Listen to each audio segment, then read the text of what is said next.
Ladies and gentlemen, good morning.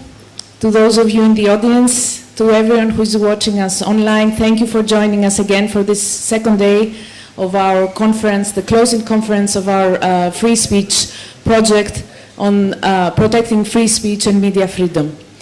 We're very happy to be here in Thessaloniki in excruciating circumstances of heat.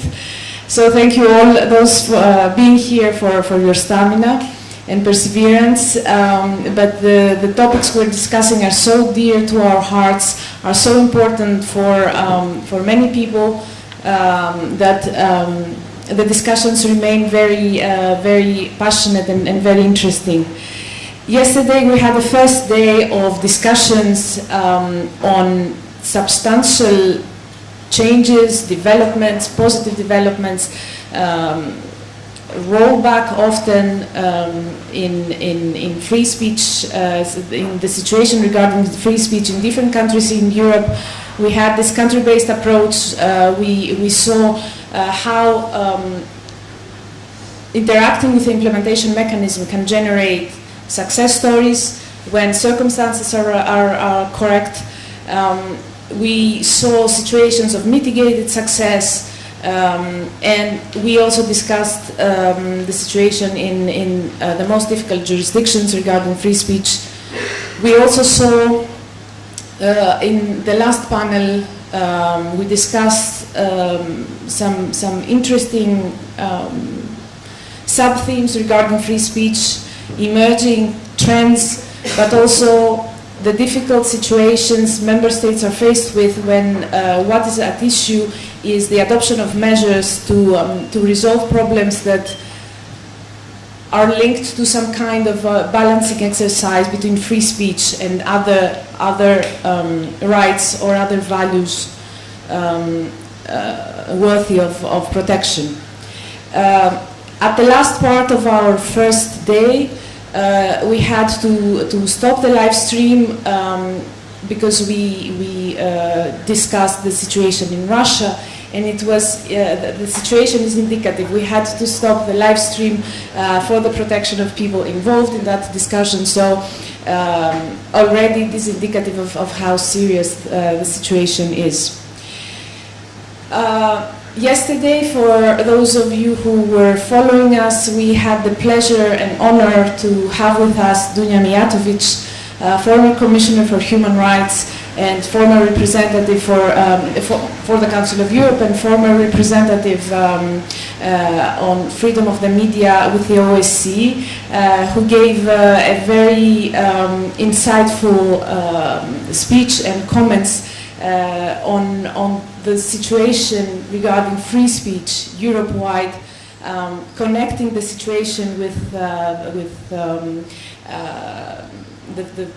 democratic state of play in many jurisdictions, talking synergies and highlighting the importance of institutions being open to cooperating with civil society to push reforms forward. So the need for creating an enabling environment for us and our colleagues to do our job properly in free speech related sphere and beyond.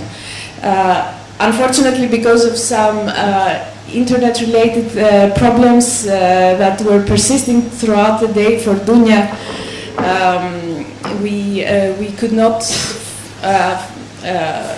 follow up on her great speech with some questions and answers, and she was gracious enough and to join us again today for this Q&A session. So I welcome you again, dear Dunja, from the bottom of my heart. Thank you very much for making yourself available for a second day in a row. It's a very big pleasure and honor to have you with us again. And to take it from where we left it yesterday, we were discussing, when we finished our discussion, the importance of synergies, the importance of NGO representatives finding open doors when we are trying to approach the institutions to do our advocacy work. And my question to you that I already expressed yesterday, and we can start with that, I think, is that you have had an extraordinary parcours, professional journey so far, having served from positions of high responsibility, the biggest regional organizations, institutions. And I wanted to ask you, because the question of synergies is a very important one. I'm just not sure we're using the full potential of cooperation between them that can be achieved. So my question to you was, from your perspective, is cooperation among the different regional institutions in place already? Is its full potential already explored and tapped on? How can we do better in general? How the institutions can do better in cooperating for resolving, for pushing forward reforms on the free speech area? And how us as civil society representatives can contribute to that, to the extent that it is allowed to us, given this continuously shrinking space for civil society. The floor is yours, and then it will be with the audience to ask you questions that have been pending since yesterday. Thank you so much. Good morning to all. Fingers crossed that I will stay, online as long as I answer these questions. Today there is no water, so I can inform you. But anyway, at least electricity will stay strong, and the mobile network, which is even more important for this. So I'll try to really go straight to the point. It's a very complex question. It is the question of many scholars and academics that actually try to analyze it for international organizations, but also for a wider audience, in order to stop any kind of duplication. It was also going in that direction. Why do we need so many different mandates doing the same thing? But I can talk about this and brief you on it as somebody, as a person who actually lived it through. I mean, I felt it myself when I tried to do things differently. And the first thing which I think is really important, that the synergies among different human rights mandates. Yesterday I just mentioned the UN, then Council of Europe Commissioner, including different other bodies and departments within the Council of Europe, the OSCE with the 3 human dimension institutions, and then of course the UN special procedures and mandates that are extremely important, particularly when it comes to freedom of expression, freedom of assembly, and many other issues. This is, as I said, strategic. It is essential, and it is important to sense, I would say, that the civil society is aware that all those mandates are true to their role. Of course, that's not always possible. It is not always possible that civil society is on board when it comes to certain decisions, sometimes silence on the side of the mandates, or one mandate being extremely open about particular issue in particular country, and then the rest is really no action at all. What I think is there is a shared commitment to monitor, to report using very, as you know, diplomatic language, and I broke this rule on many occasions, rightly so. I stand firm by all my statements where I was really very direct in order to raise awareness among civil society as well, when I saw there is a threat to human life and safety, even though that was never met with recognition, in a sense not recognizing me as a person, but recognition of a way to deal with this. But as I said on many occasions when I was asked it, I stand firmly on this, and I think it was extremely important. So during my mandate, I tried at the OSCE, and I did several statements with the then Council of Europe Commissioner, my dear friend Nils Mužnieks, and it was on Azerbaijan. We wrote some op-eds jointly on issues related to, for example, defamation in Italy, and some cases. So we were both open to cooperate. But it's not always like that, and it's not negative thing. It's also based on different membership of the states. Some organizations have 57 participating states. Then you have Council of Europe less than that. So it's very problematic when it comes to the procedures and the mandates. And then the main question is, what are we going to achieve with this? Of course, it can create more noise, and it can create sometimes, very positive results. But those mandates were not really created in order to have joint public statements. When it comes to joint work, that is sometimes under, really different agreements, and it's not that public, was also something that I did with several colleagues. Again, with Niels, we were at the same time, there was a conference in Azerbaijan, in Baku, so we were very fine and, even, eager. I was the OSCE representative for freedom of the media, to meet prisoners together. And we did it, and it was extremely effective, I would say, and impactful, because you had two high-level mandates visiting people. Many of those people were released afterwards. But there are many things. You mentioned Russia, and the reason for stopping the live stream. There are so many of those occasions when you have mandates working together, but it's simply impossible to. So there is nothing hidden there.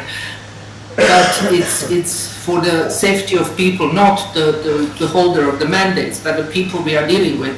And it's really not advisable to be too public. And special procedures, for example, at the OSCE I initiated this procedure that is still ongoing, and I saw the other day that there was a statement on AI and human rights, I think, and freedom of expression, the OSCE, the UN, African, so even expanding it, even those are regional, expanding it to global, using the UN, African and American representatives as well, which is important, but of course, that is something that is more recommendation type and academic, but still extremely important.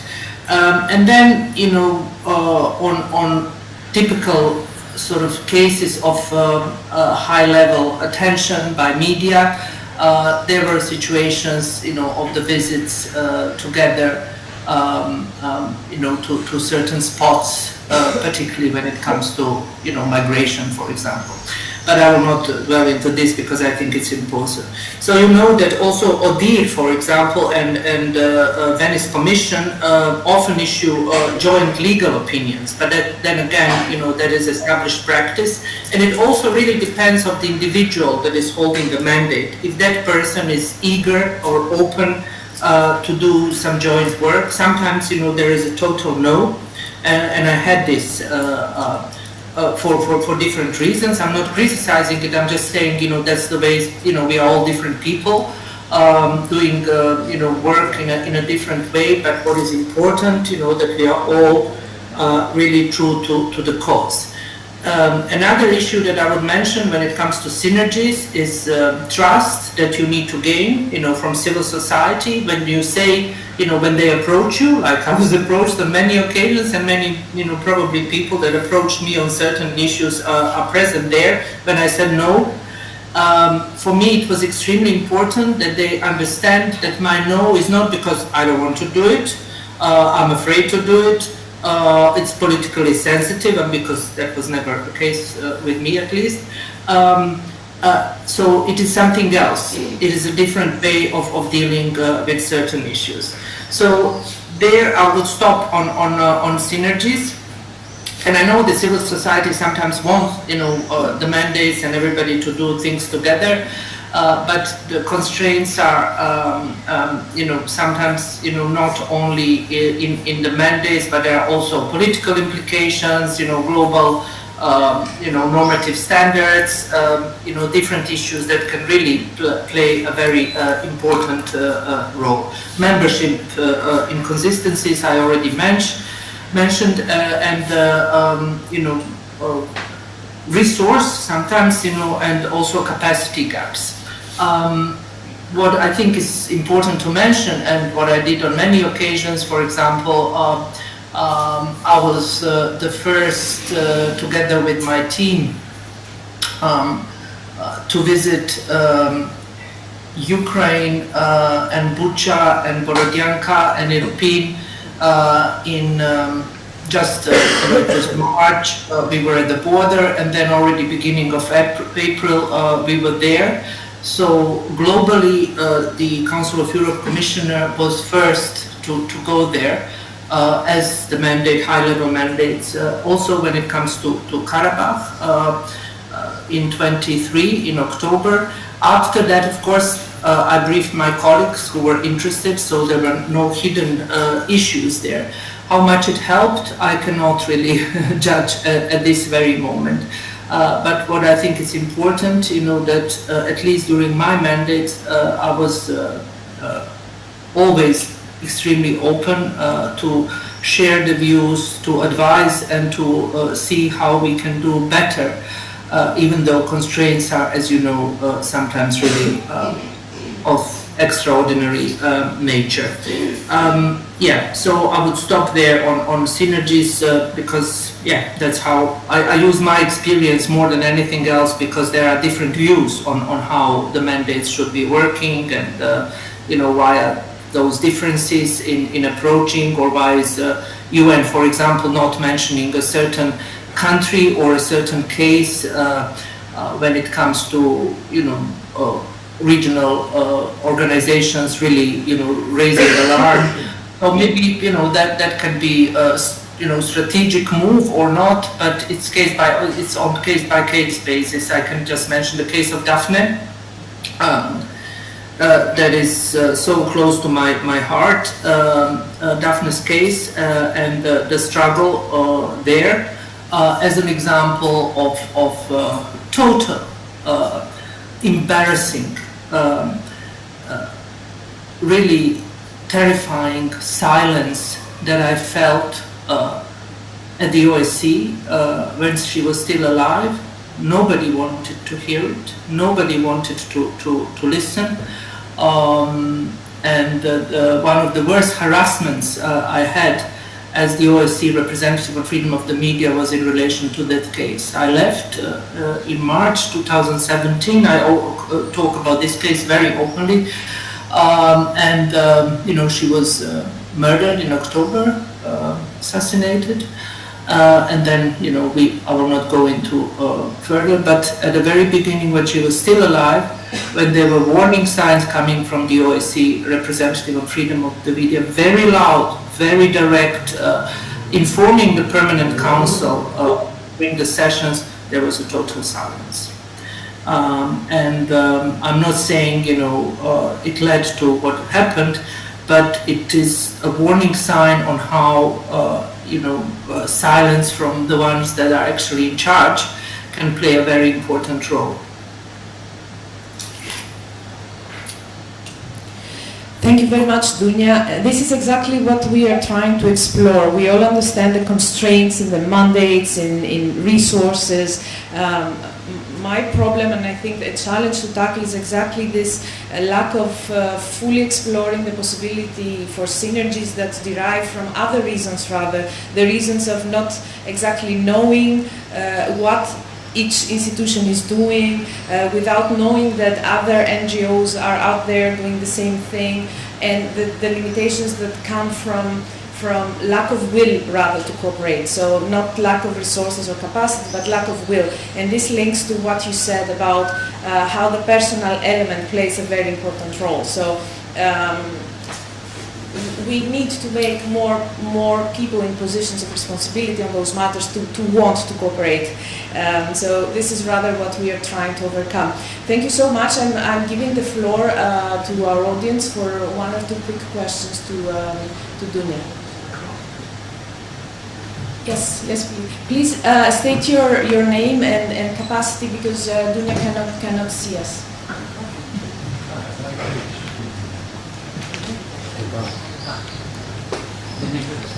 So, hello, Dunia. Fredrik Sandberg. I was the former head of the execution department.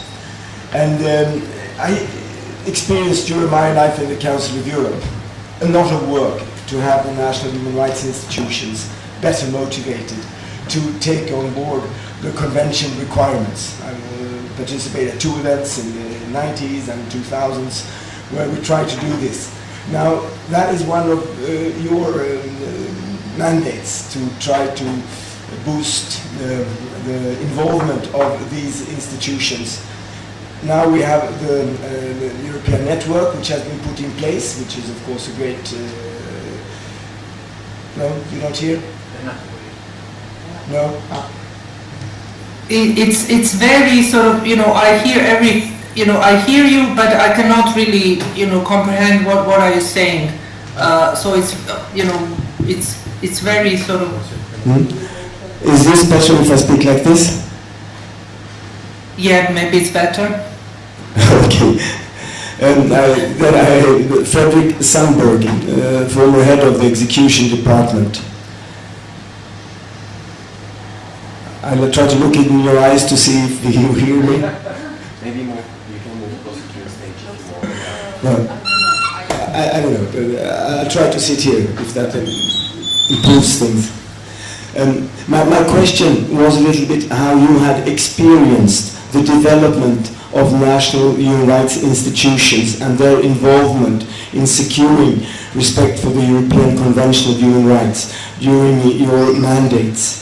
The background is that when we started this exercise, that involvement was rather poor, and a lot has happened since, and you have done a lot, and I just wanted to check with you what your experience has been of the involvement of ombudsmen and civil or of rights defenders or whatever they are called domestically, in taking on board the convention and making it a major concern for them in their supervisory work of how governments function.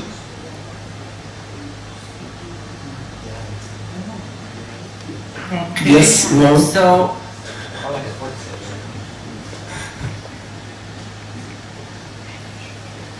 okay. So can you just repeat once again, because I didn't hear the organization. Okay.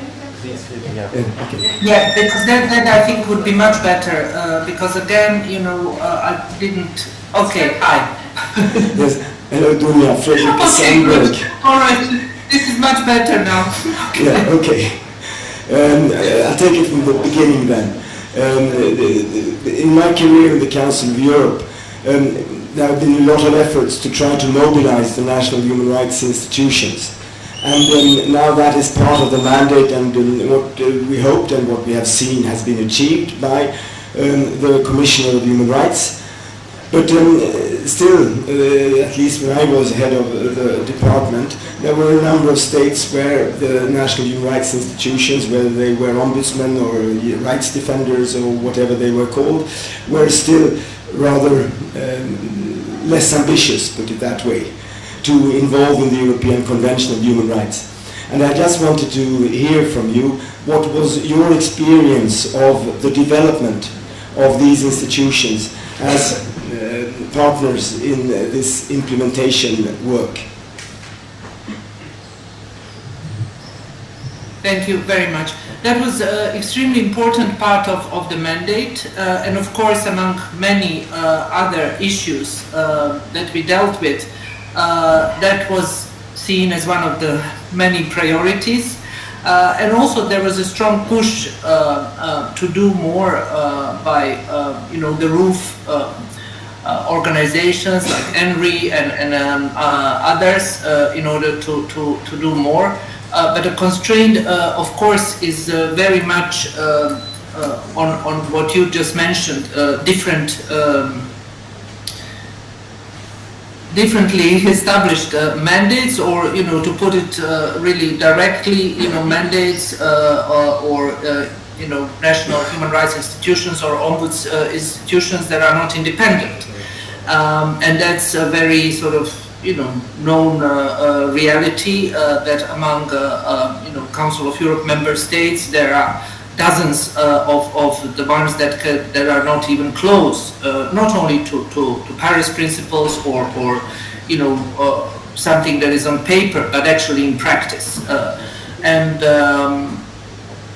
With that, I used every opportunity to talk to individuals, to people holding those mandates, but particularly to the governments that are not allowing those institutions to be truly independent and to do their job. When it comes to the implementation of the judgments, they should be playing a crucial role on a national level, but also on international, raising awareness with the different international organizations, working with civil society in the country. And on many failed judgment implementations, you have those institutions like doing nothing. I will start with my own country, Bosnia and Herzegovina, where you have institution that is established in a very complex way.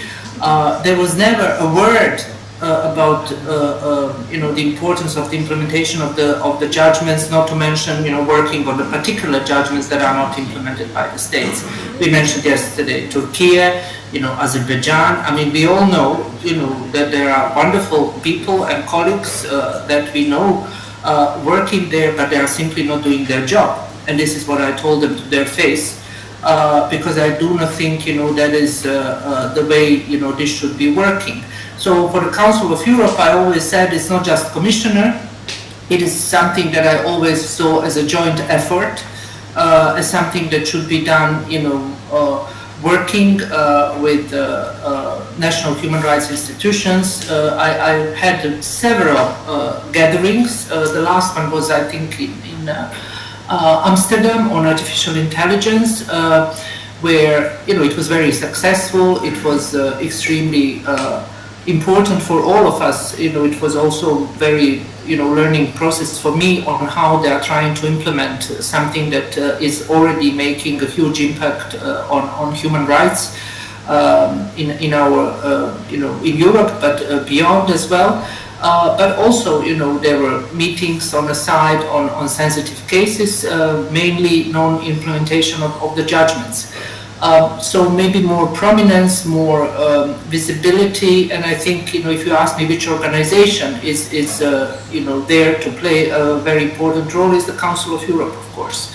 But the moment you touch the reality, if I can say so, the moment you touch the case that is a sensitive case, the moment you want to really work on the case that is causing a lot of media attention, then you feel yourself, and I'm sure you did, that there is hands off, we cannot do anything because of this or that. But national human rights institutions, when they are truly independent, when they are, true to the mandate, they can do miracles in the society. And I work with many of those people that are extraordinary in a very difficult situations, that they are courageous, they are a leading example for leading society, and they can be, agent for change within the society if they are led to do their work.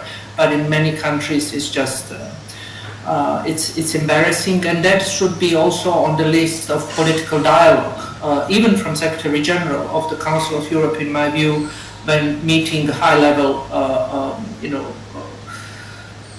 politicians and leaders of the states to let them do their work.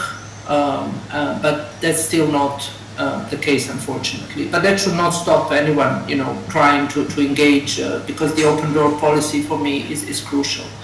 I had, I really struggled, and I worked together with my former colleague and a friend, Furkan Tishayev, on Russia, and trying to really work in almost impossible circumstances with the Russian Federation ombudsperson, knowing the differences and everything in order to reach certain outcomes that are positive for people that are in danger and struggle. So you need to find a fine line, a very sensitive line, in order to engage and leave the door open, because a closed door is never an option for me. And that institutions can be an opener if you manage to build trust. And I'm here talking about difficult cases in difficult states. Otherwise, it's just colleagues working together. And sharing information and being, I was extremely open to this dialogue with human rights, national human rights institutions. I mean, they had a direct, of course, they had contacts with my colleagues, but they had a direct contact to me as well in order to raise alarm about certain issues that are important for the society. Thank you very much, Frederick and Dunja. Perhaps one last question I can convey it to Dunja if it is easier. Yes, Ramuto, you can. Yes, please come. Please come. Thanks, Frederick. We're being interactive today, which is good. Yeah.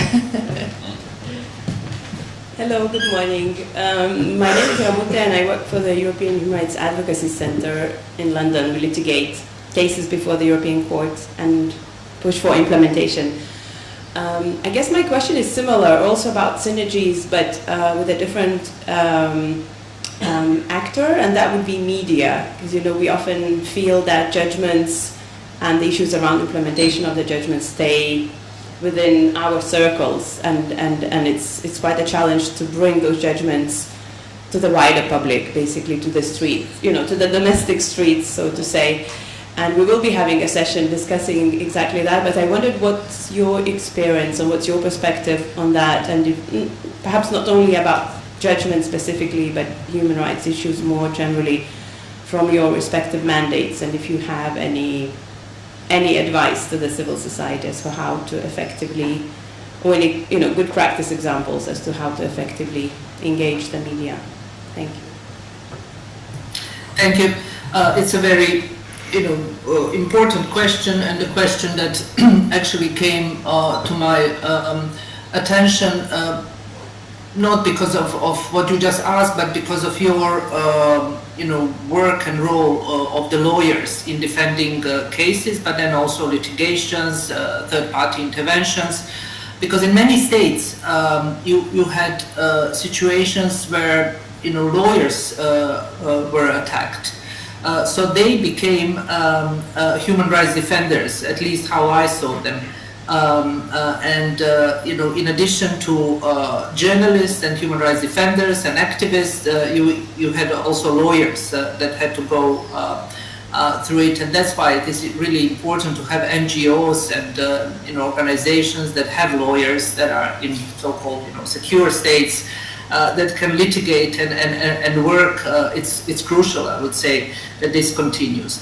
But when it comes to role of the media, I can say that judgments, in my view, they don't make headlines. People do. Journalists or just activists. It's really important. Just a second.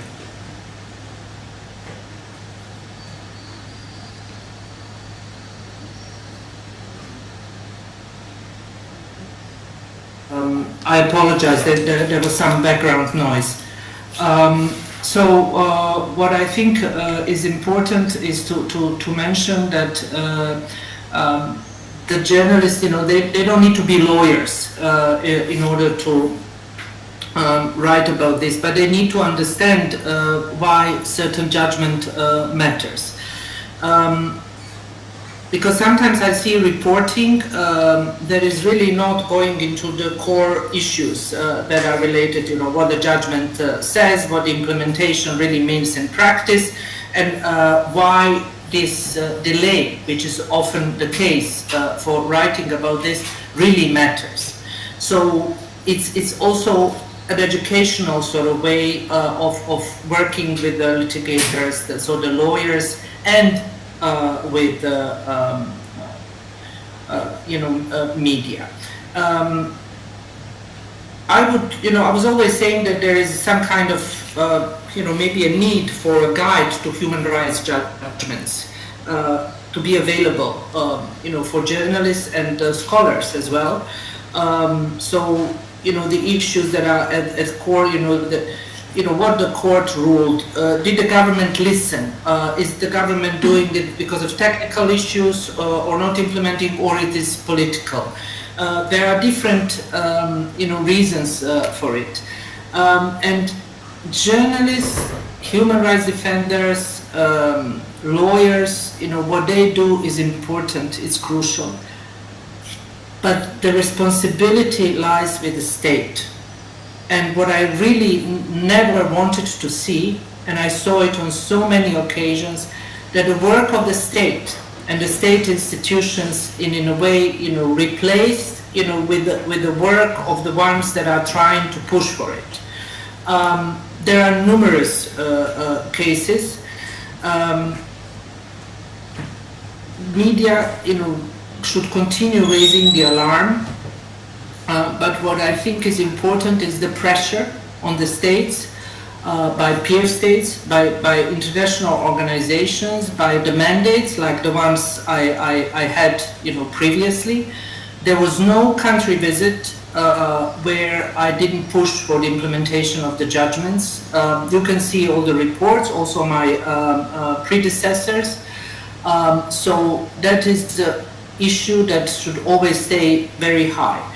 But really relying on media only to do the job in order to raise awareness within the society is fine. But the real implementation and the responsibility and the finger should always be pointed towards the state, because that's their job. Like, you have your job, I have my job.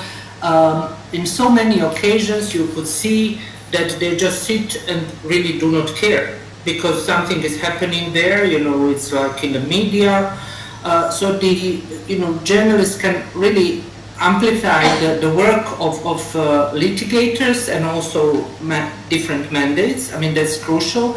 And partnering with your organization, with legal clinics, which I think is also important, with investigative journalist networks. It's really important. And journalists, they cover the implementation of court judgments. They can also put pressure on government, educate public, and there you need like synergies. When this is happening, we should all join forces and the voices in order to put pressure, because what else? You try to have a dialogue, you issue a report, you have closed door discussions, you have letters. I always call those love letters with the leaders of participating states, because you try to be like diplomatic and nice, and then you have a statement.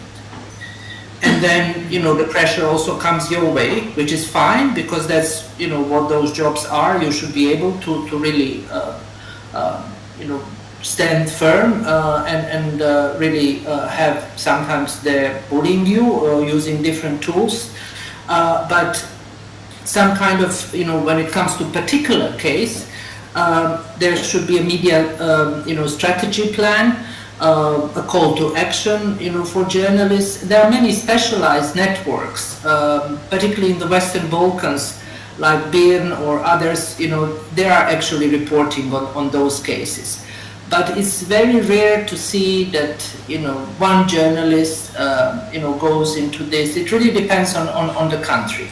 But what I think is important not to forget that the ultimate responsibility for implementing court judgments lies with the state. Simple as that.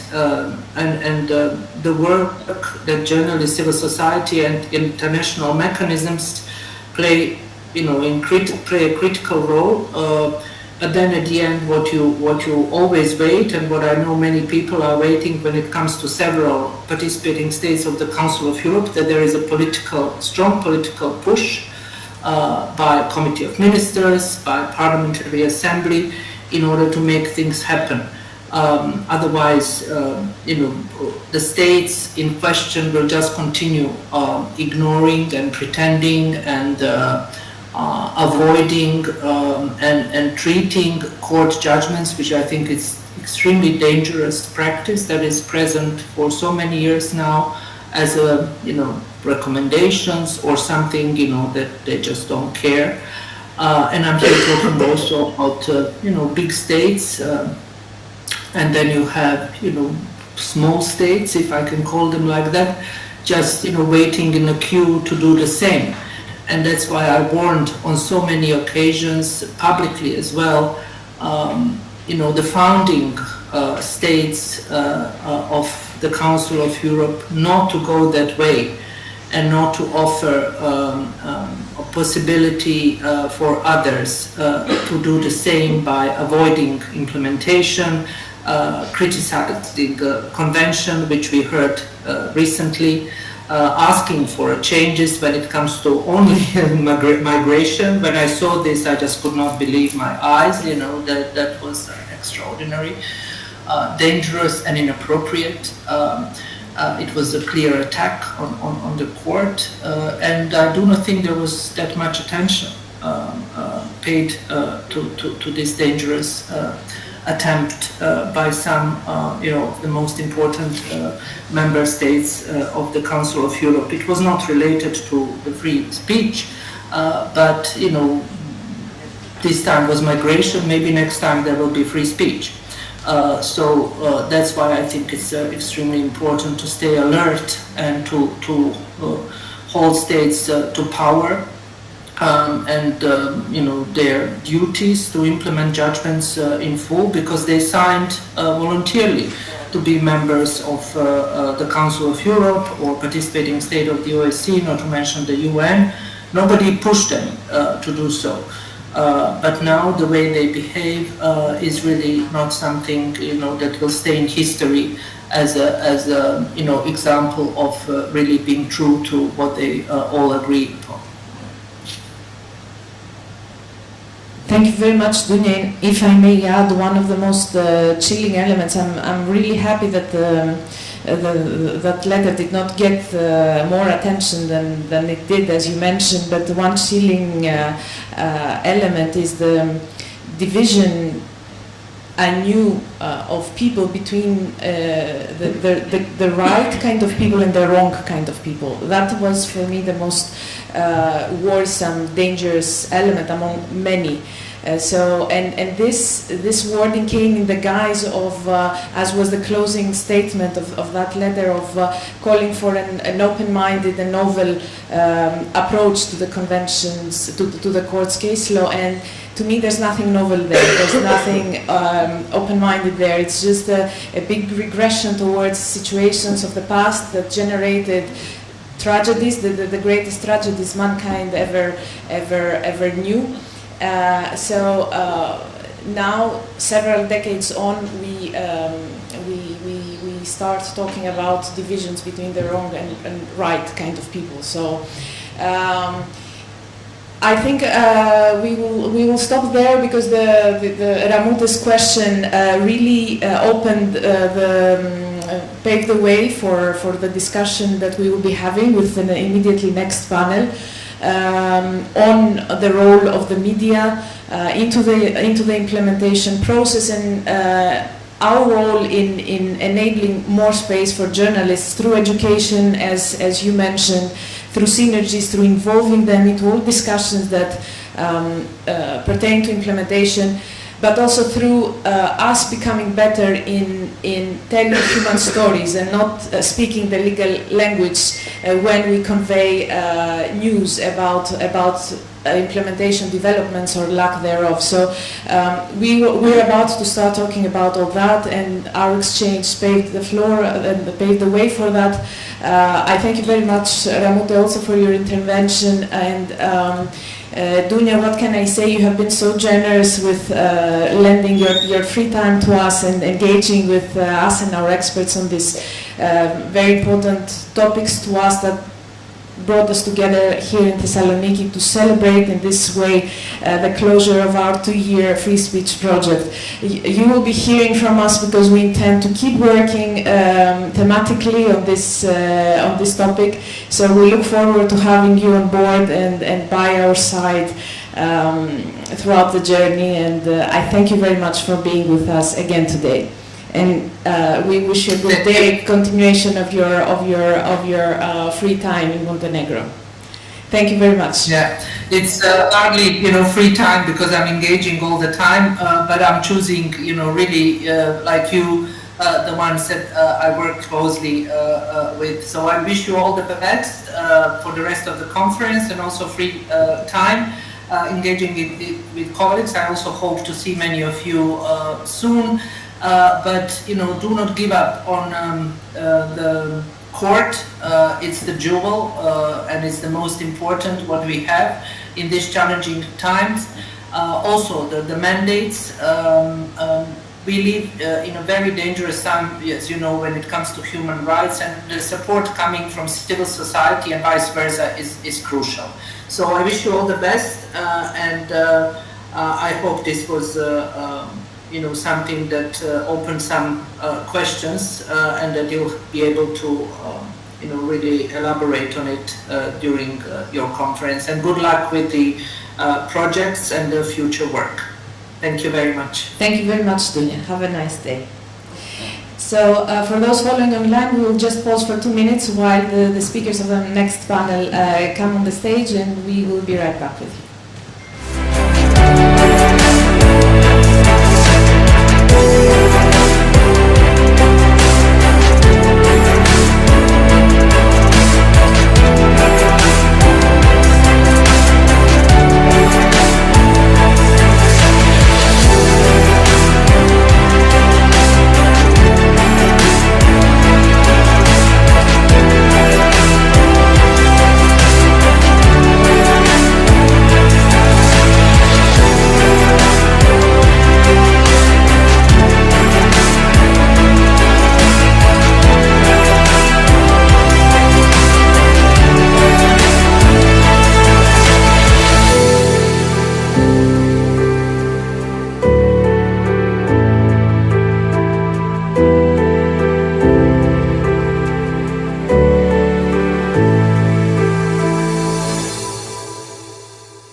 back, ladies and gentlemen.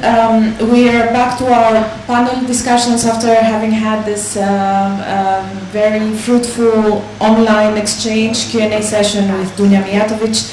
We're moving on to the fifth panel of our conference on communication and the role of the media in supporting implementation of the court's judgments. We started discussing on this very important topic with Dunja, and what triggered the inclusion of this topic in this panel is the fact that although a lot of free speech judgments of the court pertain to the freedom of the press, to the freedom of the journalists to do their job right, and although many of the court's judgments or all of the court's judgments generate newsworthy items, we have established through this project and beyond that it remains difficult for us to not just civil society but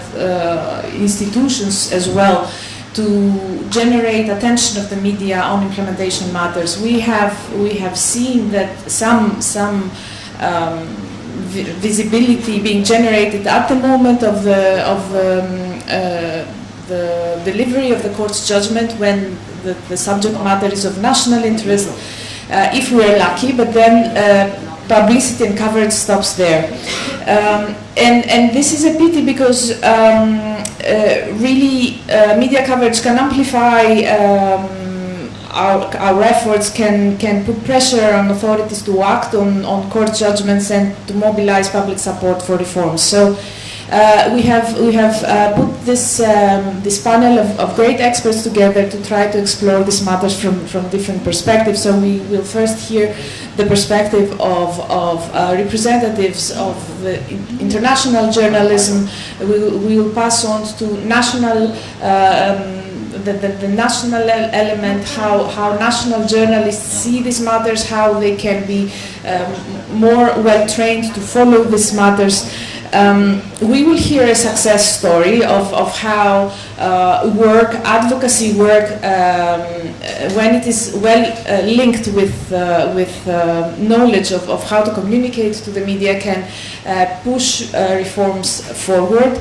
And we will then hear some insights about how we can all up our game, improve our game when it comes to communicating better and generating mediatic journalistic interest on the implementation of the judgments. To discuss all that, I have a great group of people around me. We will start with Enossi, who is the Executive Director of E.S.H.E.M Initiative, an organization that supports and trains citizens, journalists and civil society organizations to drive change in their communities through grassroots investigations in the public interest. Enossi is a journalist and political scientist who specializes in access to information, laws and media policies. You have worked, Enossi, as an investigative reporter in several countries, including Spain, the UK and Germany.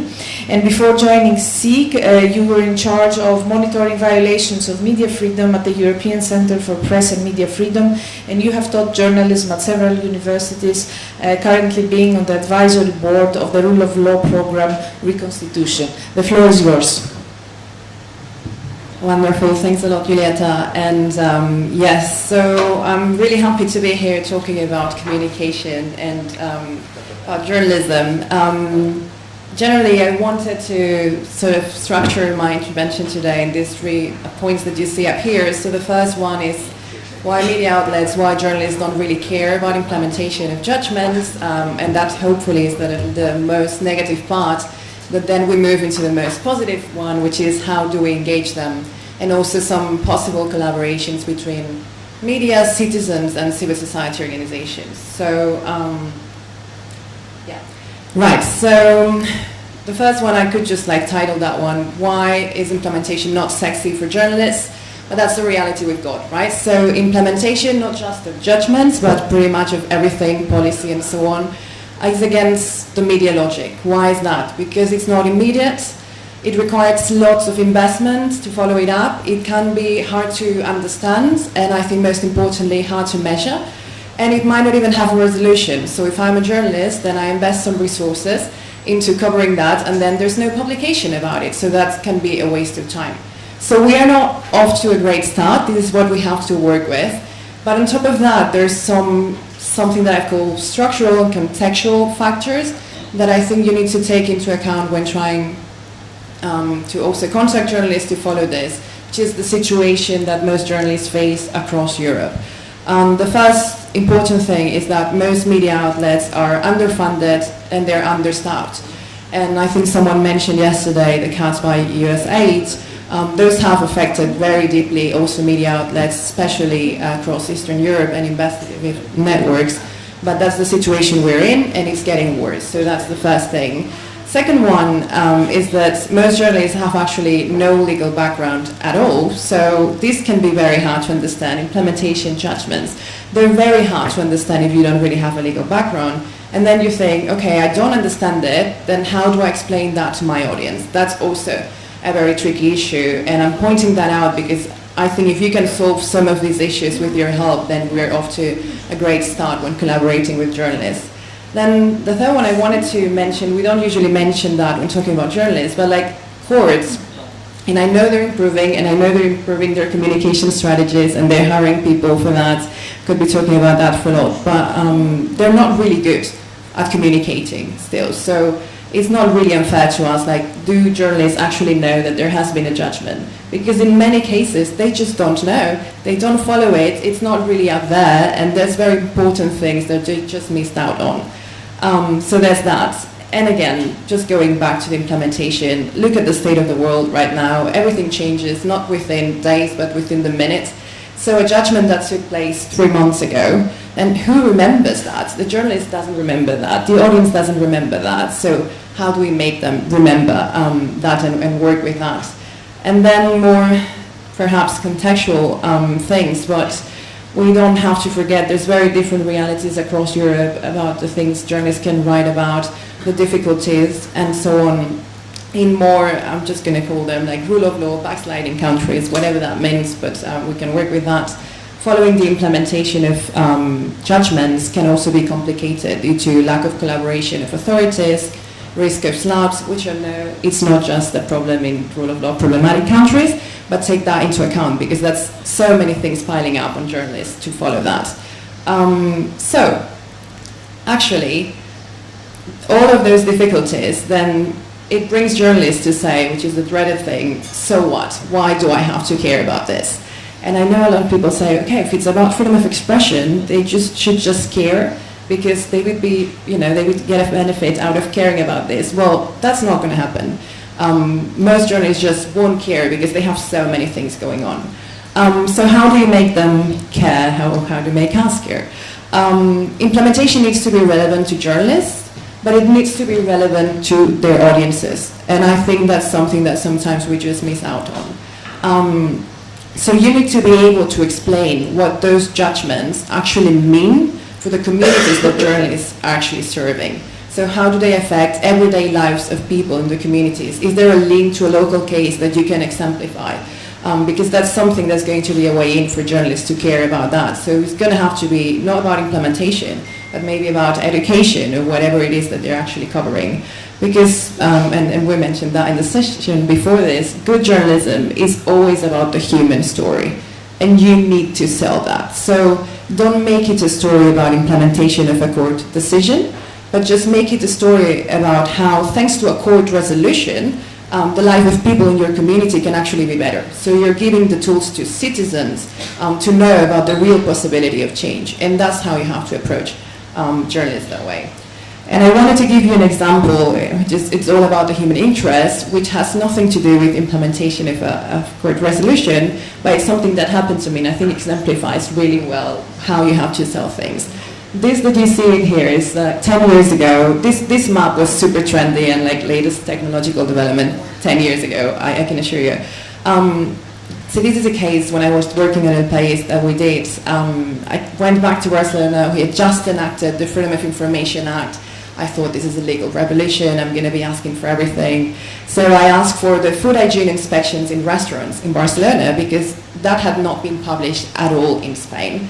And it took me a while to just go to the information commissioner and do all this legal case. I was very proud of it, and I went to my editor. I was like, I want a little piece to tell people how we did this and the legal things. And he was like, look, I'm going to give you that little piece if you want, just very little one, but I want the human angle at this. So he essentially wanted the map with the bad, worse and incredibly bad restaurants in Barcelona. He also sent a reporter to eat in those restaurants. I mean, he didn't win the Pulitzer Prize, but he was also not food poisoned, so, you know, just take the wins as you go.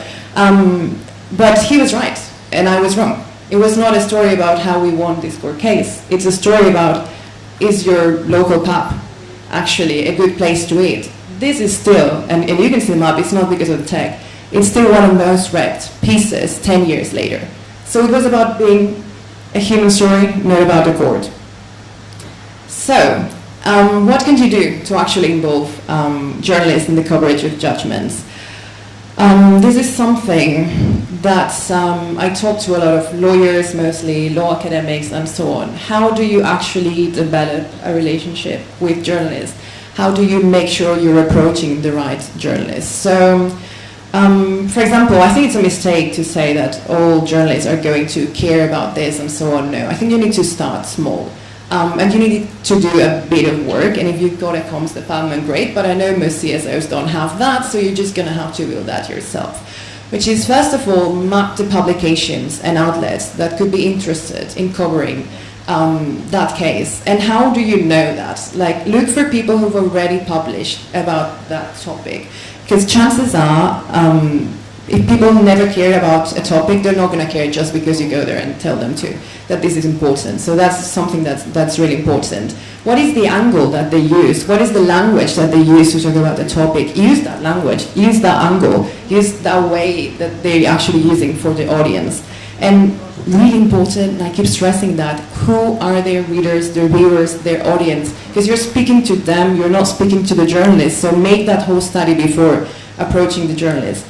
Right, and then maybe you find a publication. Now you found the journalist, actually the name of the person. Be bold here, I would say. Just go and approach them, talk to them.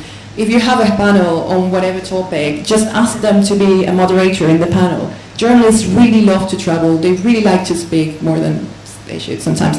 But like, we're like that. So if you ask us to do that, we'll do it, and we'll start developing that sort of relationship. And I think that's important. Just go, approach them very boldly. I think it's really important, because it's all about that. It's all about building that mutual trust and developing that. So how can you help them? As I mentioned before, journalists don't really have the time, resources to know like which judgment is happening. Just if you develop that relationship, you just can give them a call and say, hey, this happened, are you interested in that? Maybe you know a reporter who's covering education. They never go to court for anything. But then you've got a judgment and it's about education. It's like, hey, I know you're not interested in covering the court case, but this would affect your community because of this. So they will be willing to talk to you for that. And then some practical issues. Journalists work on a deadline. So if they ask you for a quote, just either give it straight away if you can. If not, just refer to someone else. If not, just say it, I can't give it to you. Just don't waste their time, because that's important to build that sort of relationship. And it's going to work that way. I can assure you. I mean, I've done this sort of training for a while, and it does really work, and journalists really welcome this kind of approach. So don't worry at all, just do it. It does work. And then I'll just finish with this and just move to the collaboration really quick, which is, what is the story you're pitching? So I want you to think of whatever story you've got going on about the judgment. Like, you need to be able to explain that story in just one paragraph, which would be essentially 30 seconds, and answering all the 6 W's here. So what, who, how, everything. You need to be able to tell me why is that important to the public, not just because it's important because it's the judgment and I care about it. I care too, but most people just won't care. And use language that people can understand. Remember, most journalists don't really have a legal background, and most audience doesn't have a legal background, so explain it in terms that they can actually understand. And yeah, use some things that are closer to the people. If you've got an example in the community, way better. A person who's going through that case, way better. and I'm going to finish this part with this, about press releases, because I know every organization is putting out press releases, which is good, but just make them simple and make sure there is a contact for the person who's actually responsible for answering specifically about that. Not just the press person, but the person, I want a name of the person who's got the legal knowledge of that, or because then as a journalist, I can just call directly and say, this is the person I want to talk to. So a lot of organizations forget about that. And I think that's very important. Just give them a human name, someone they can contact. And it does really work. So that would be essentially it. And I'm happy to answer more questions about that. And then I wanted to just very briefly, because I know I'm running over time probably, which is about the collaboration between CSOs, media, and citizens. And here, I'll just give you a couple of examples which are not related to these judgments particularly, but I think they're interesting, and I think you have to think that way, which is what can I do for the media? What do you have that the media doesn't have, which is the time to focus in a specific issue, the knowledge that's really on the point, and the legal knowledge for that. So use that to think about collaborations, think outside the box, because this is important. So 2 of the examples, only one of those is mine. So the first one is not, and I think it's the best, honestly. This is a project that happened a few years ago in the UK. I don't know if you remember, but in 2011 there were the London riots. I was there, and I really didn't understand why so many people wanted to just loot everything, and in the summer, it just didn't make sense to me at all. And it didn't make sense either to Paul Lewis, who at the time was the investigative editor at The Guardian. It didn't make sense at all to him, to the point that he actually contacted the LSE to do this project together, and this is a collaboration between The Guardian and the LSE, to go through all the court resolutions of everyone who was involved in the riots, to sort of understand what is the social background for it, what's the legal background, what's going on in here. And this is the best analysis, really, anything better than just media or just academia.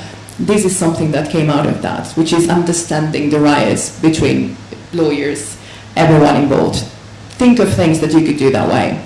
The last one is mine, has nothing to do with judgments either, but I think it's important because, for example, we're just working on this project with Correctiv, which is a media outlet in Germany, which is about how can media, CSOs and citizens work together. So we decided that we could all start working together by investigating backgrounds of political candidates and MPs.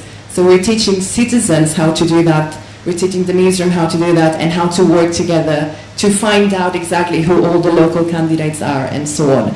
So these are things, and I'm just moving to the last slide, but these are things that you can do. Think, what do you have, what's your specific knowledge, what's the strength that journalists don't have, and go to journalists directly and propose collaborations like this, because many would be really open to doing it. Just self-promotion for a second.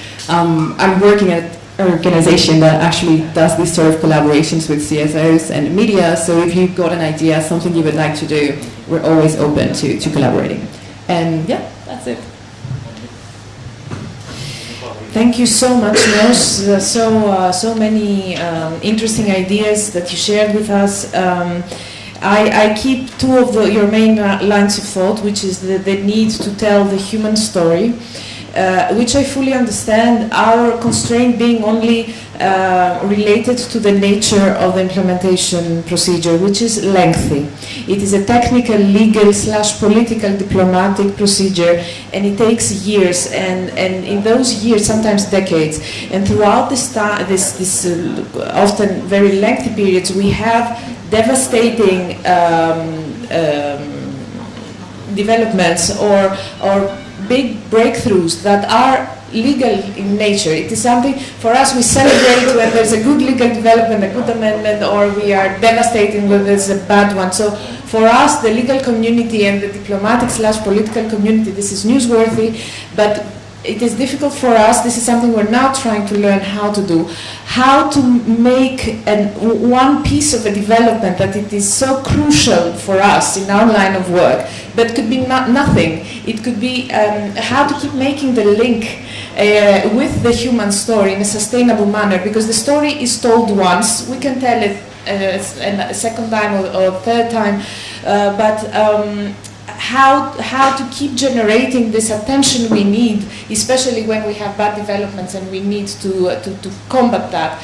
How to generate this how to link that momentary good or bad development with the human story which is behind in a continuous manner, but has been said at some point. We need to keep being inventive, and there we will need closer cooperation, because I'm sure there are ideas about how to overcome this obstacle. It's just that we need to cooperate together and join our forces in terms of our respective expertise in order to overcome that. The second important point you made is about knowledge. So journalists do not know about the procedure. Often lawyers do not know about this procedure. This is the core of what we do at the EIN. Part of our mandate is to train different kinds of professionals into knowing about the complex implementation mechanism, knowing how to use it, when to interact with it, and this was one of the angles of this project, and this is why among our beneficiaries we counted also journalists at national level, and in that capacity we have with us Marian Shiriak, journalist with the Balkan Investigative Reporting Network, or BIRN. Marian was involved into the project in your individual capacity as a lawyer, Marian.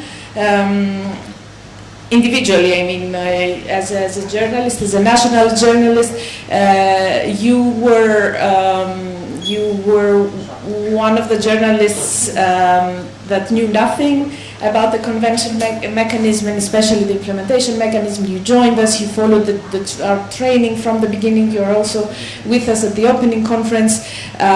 You learned about the implementation mechanism.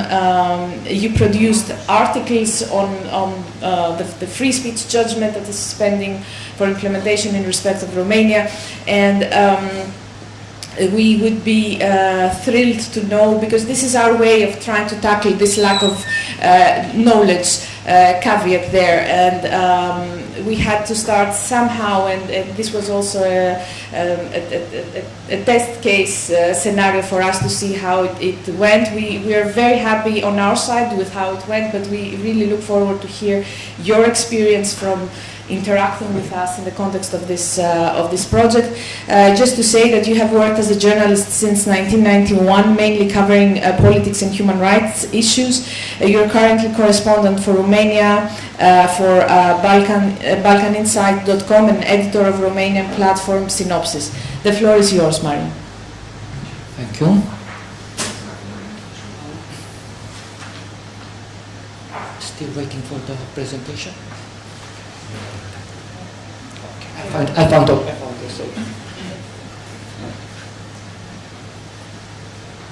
Okay, thank you. Once again, very briefly, I'm a journalist, and as Iulieta said, I was cooperating with European Implementation Network since the beginning of the project, being nothing or almost nothing about the European Court of Human Rights, and especially about the implementation of judgments. So from this perspective, I tried to act as a, let's say it, professional journalist, meaning documenting the situation. Press here. Here. Okay. So first of all, I've done a careful research of the cases and leading judgments identifying the violations of the right to free speech in the case of Romania. And as you probably know, most of the journalists like numbers.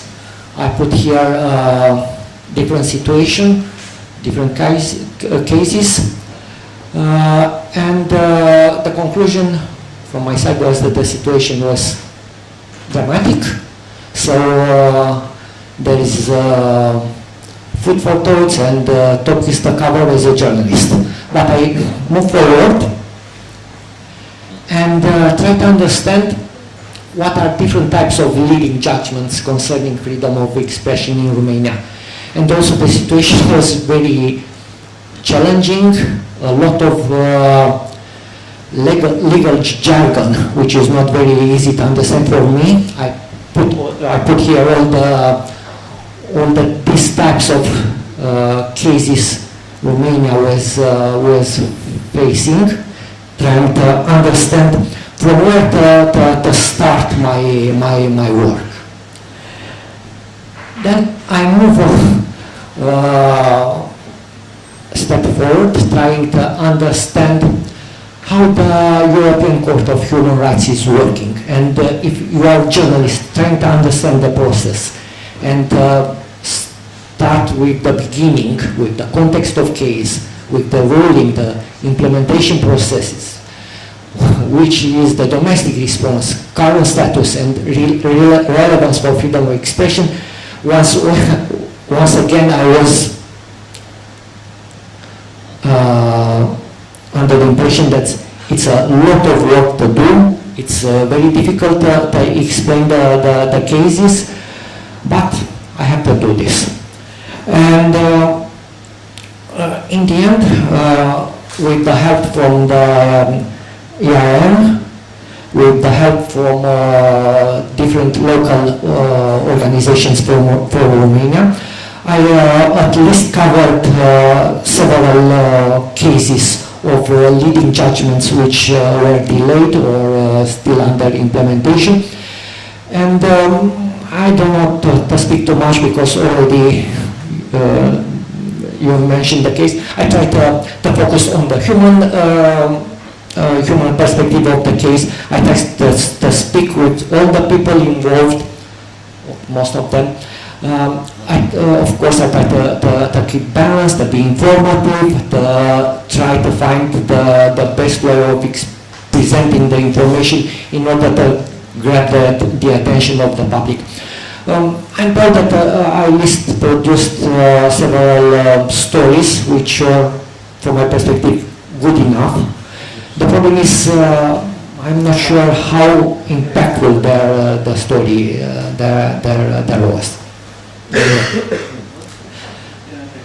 Besides, I tried also to find another topic which should be much more relevant in this case, and I've documented and reporting of SLAP cases in Romania. Again, the numbers are, let's call it, impressive and worrying. Number of defamation cases is high in Romania, one of the highest in the region, or at least in the part of the eastern part of Europe. There were specific situations related to Romania when the damages sought were the amount of damages sought was very, very high. At least the cases which were ruled against the defendants were not too many. Anyway, in this case again, I tried to find the best approach to story in order to be presented to the public. I spoke with most of the journalists from Romania who were under pressure in these situations, facing SLAP cases in the court. I spoke with lawyers. I attended, and it was very important for me as a journalist to better understand this situation. I have attended the conference which was organized in Romania on the same issues, and it was, as I said, very important. And in the end, what is interesting in this case, I tried to publish different stories for different audiences, because I published stories in Romania for the local audiences, but also for, let's call it, international audience, meaning I published a story on Balkan Insight website. So in this case, I tried to select the information and to present it in two different ways, because the background and the context is different when you try to reach the audience. And this moves to the last part of the presentation, which is, in fact, on occasion for me, the rice question. No, I do not have a magic recipe in order to answer the question how to inform and act as a journalist when you are facing such complex, difficult, not very easy to explain situation, such as the judgments from the European Court of Human Rights. But at least I think there are several issues which we as journalists have to take in consideration when reporting on this. First of all, I think it's important to move from reaction to prevention. That means that so far journalists traditionally rely on reactive reporting, fact-checking, talking with people involved, trying to be balanced, informative, and so on. But this seems somehow not to be sufficient anymore, because in order to be relevant, you have to somehow move a step forward, meaning that needs to be a bit more investigative. Not only to expose those involved in the process, but to try to explain how you, as a journalist, could you make them accountable. And I think this is very important. It's a way of, as I said, moving from reaction to prevention in these cases. Another important issue, report with empathy and context. It's somehow related to which I already said, that we have to know our audience, their concerns, explain the why behind the stories, and which is also very important, to avoid confrontational tone.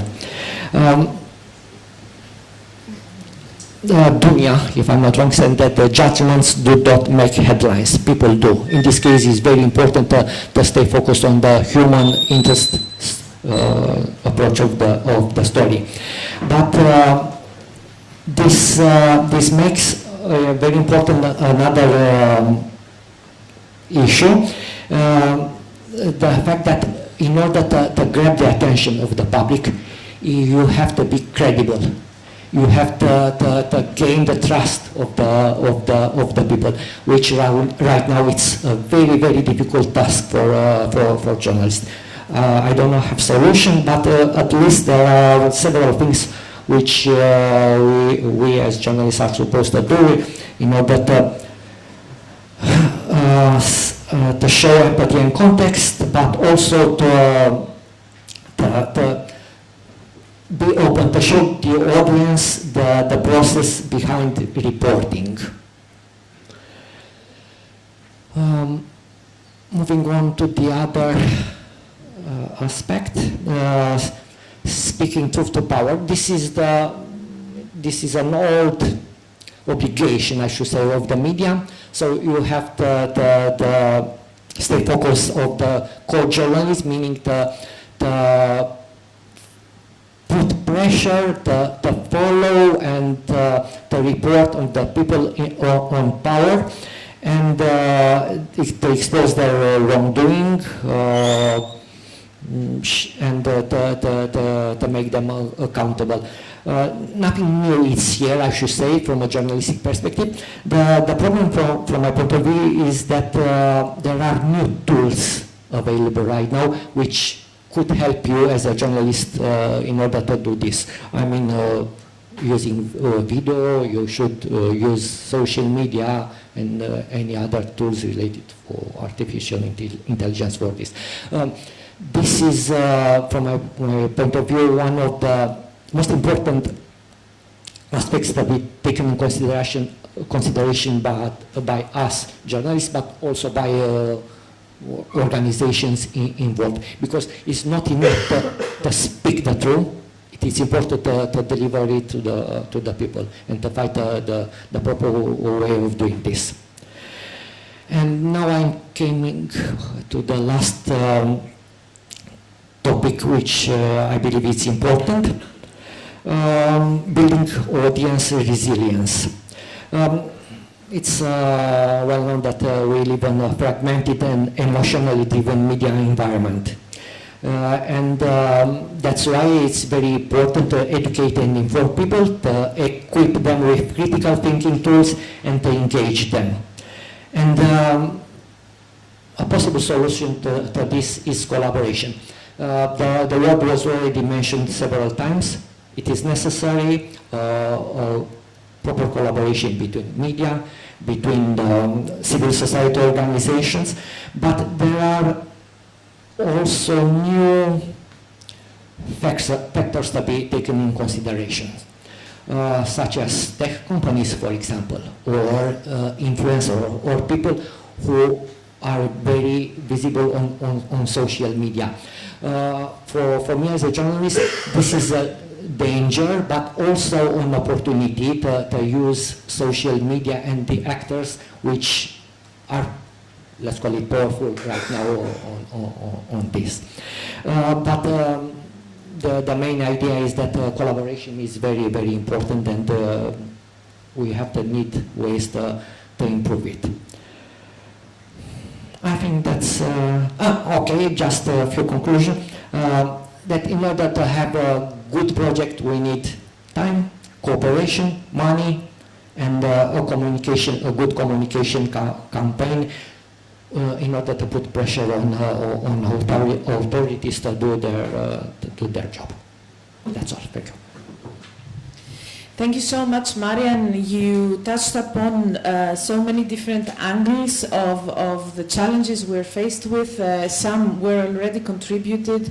You added the extra layer of building audience resilience, which is a very important one indeed, and that's there are things that we can do, as said, to improve our storytelling. There are things that the journalists can do on your side to continue being better informed or connecting with all those sources of information that can help you understand better the implementation mechanism. But this third element, how to build audience resilience in a time of populism, of easy consumption, of news that catch the attention only if they're sensational. This is a common responsibility, not a single actor. You, us, the international institutions can achieve that. We need the collaboration at all levels for that, and for that we need exactly to exchange much more among us, and to continue involving all these actors around the same table when we discuss convention matters, implementation matters, human rights standards. I want to say that I believe that out of the very many great collaborations we've had with all of you, our interlocutors, beneficiaries for this project, we consider our cooperation with you, Marian, to have been a very successful one. We understand what we put you through when we asked you to familiarize yourself with the convention. You outlined how daunting this can be, and so it is part of our task to continue making it easier for journalists and other professionals to know more about the convention. But the outcome was very successful as far as we are concerned, because at least in terms of cultivating your skill, your competence to follow on your own initiative now, from now on, other important implementation matters in a sustainable manner. Within the context of this project, you prepared 2 or 3 news items, if I'm not mistaken, which contributed to the public debate, and you were also included to the national advocacy event that was organized exactly with the view to building the national implementation hub. So for us, this is very important already. We started working towards the direction we want to go in general, and that we wish to amplify. Now, you mentioned impact. There we can discuss. Always demonstrating impact and generating impact is the biggest challenge for us. We are here also to tell a story of impact, to share a story of impact. How knowing how to play very well the media game while doing our legal work and general advocacy work, can have a tremendous result.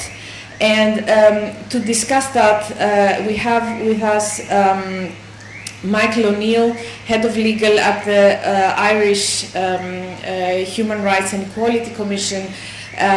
I need to say in advance, I know, Michael, you don't want me to say those things, that I hold a very great respect for you personally, but also for your commission. Your commitment to convention matters is unparalleled.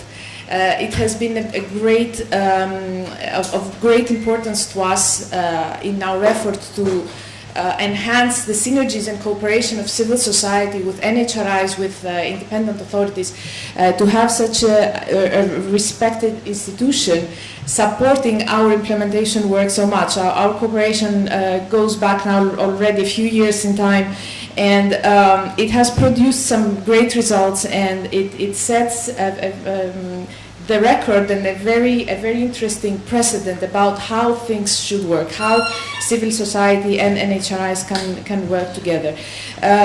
You are here to share with us a story of impact in a non-free speech related case, but because exactly we do not have so many examples of impact generated, we still thought it was interesting to hear how it is possible to generate great result if we know very well what the convention is about, and if we have built relations already with journalists, and we keep them sensitized over these matters, and we also know how to play the communications game, as I said. So I'm giving the floor right away to Michael O'Neill, Head of Legal at the Irish Human Rights and Equality Commission, which is Ireland's independent national human rights institution and national equality body. Michael, you lead a fantastic, I have to add, team of lawyers who represent both the Commission and private clients in strategic litigation before all levels of the Irish court system, as well as at the European Court of Human Rights and the Court of Justice of the European Union. A barrister by training, you have worked in the area of public law for over 20 years. Prior to that, you worked at the Luxembourg Court and undertook a number of academic roles in Ireland, France, and the UK. Michael, the floor is yours. Thanks, E.S.H.E.M. Morning, everybody. First of all, thanks to E.S.H.E.M. and the team, to Vincent, to Cyril, for the invite and for this really, really important event.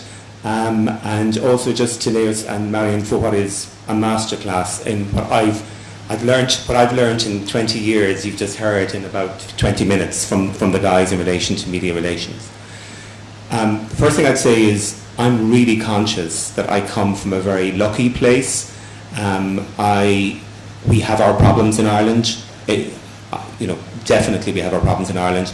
But relative to the experience of many of you, I work in a relatively benign environment, so I'm not being naive in relation to the challenges that you have. But I do think there are common experiences that may be useful to talk to you about. Ireland is unusual as well because at the moment we have only 2 cases pending implementation, believe it or not. Our problem, however, is that if Romania has a bad track record in terms of duration, both of those cases now are well over a decade pending implementation.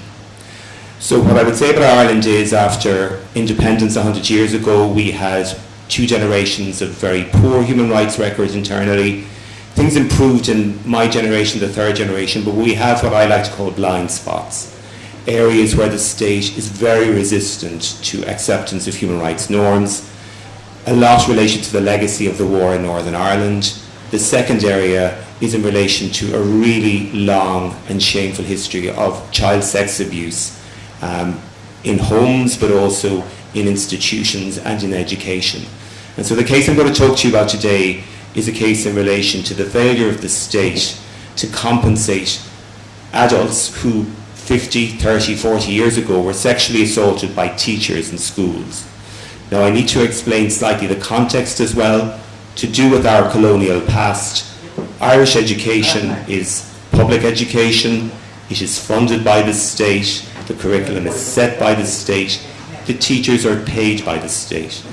But because we were a British colony and because the Irish population, for many various reasons, was not happy to accept the administration, education is largely still run by religious organisations. The buildings are owned by religious organisations, and strangely, even though I'm a teacher and I work paid for by the state, my employer is largely religious organisations. That's a historic hangover in a country where religious congregations have become less and less important. But it's really important in the context of this case. So this case relates to a woman called Louise O'Keefe. Louise went to school in a really small rural country school in a beautiful part of the southwest of Ireland 50 years ago. But the tragedy is that Louise and dozens of her classmates were raped and assaulted by their school teacher. And so 27 years ago, having already engaged with the Irish police, 21 former pupils from the school gave statements to the Irish police, and the teacher was prosecuted and jailed.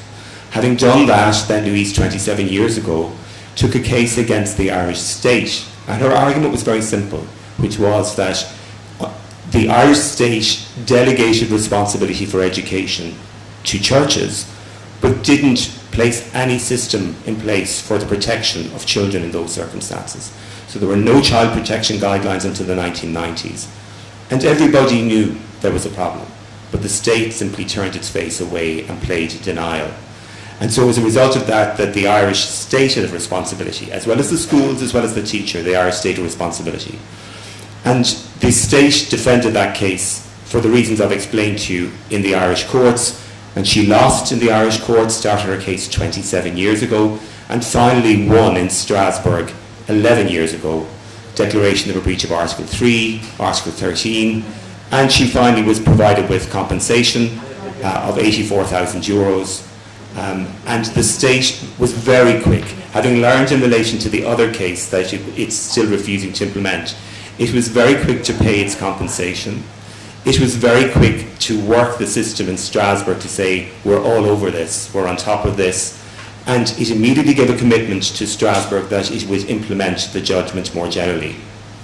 And so the history of the last 11 years has been the state introducing 2 administrative compensation schemes, which were designed to exclude people.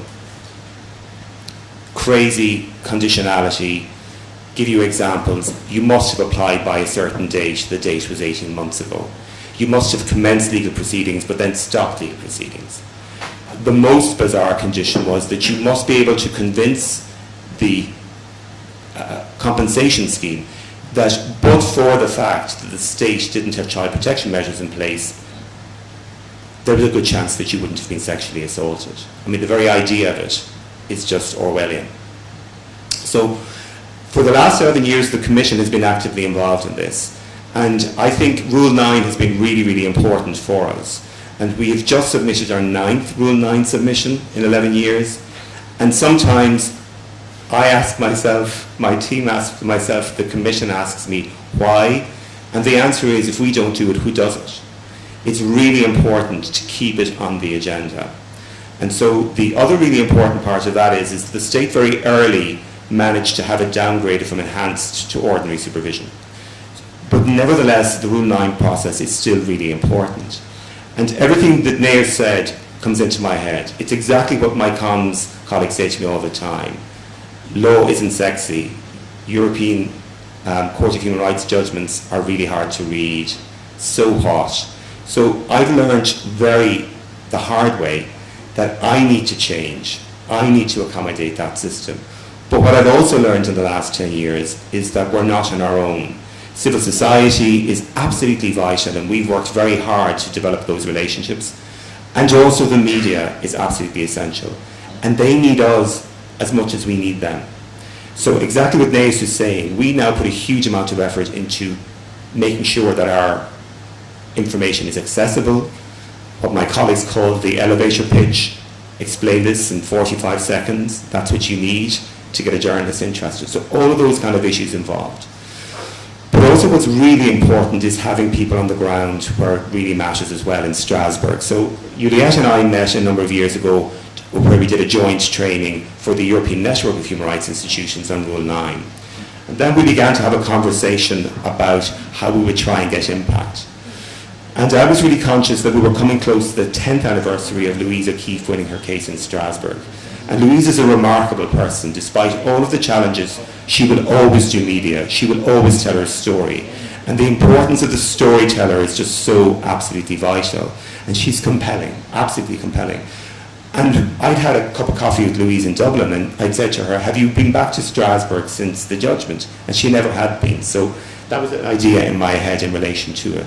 So with the help of E.S.H.E.M, having done a huge amount of work on the ground with journalists, and a lot of what we do as well is we don't necessarily only engage with journalists when there's a story in it for us. We'll do background briefings for them, or we'll help, if they need explanation of what the system means. My colleagues in comms really told me that it's really important that we invest that time and develop that trust relationship as well.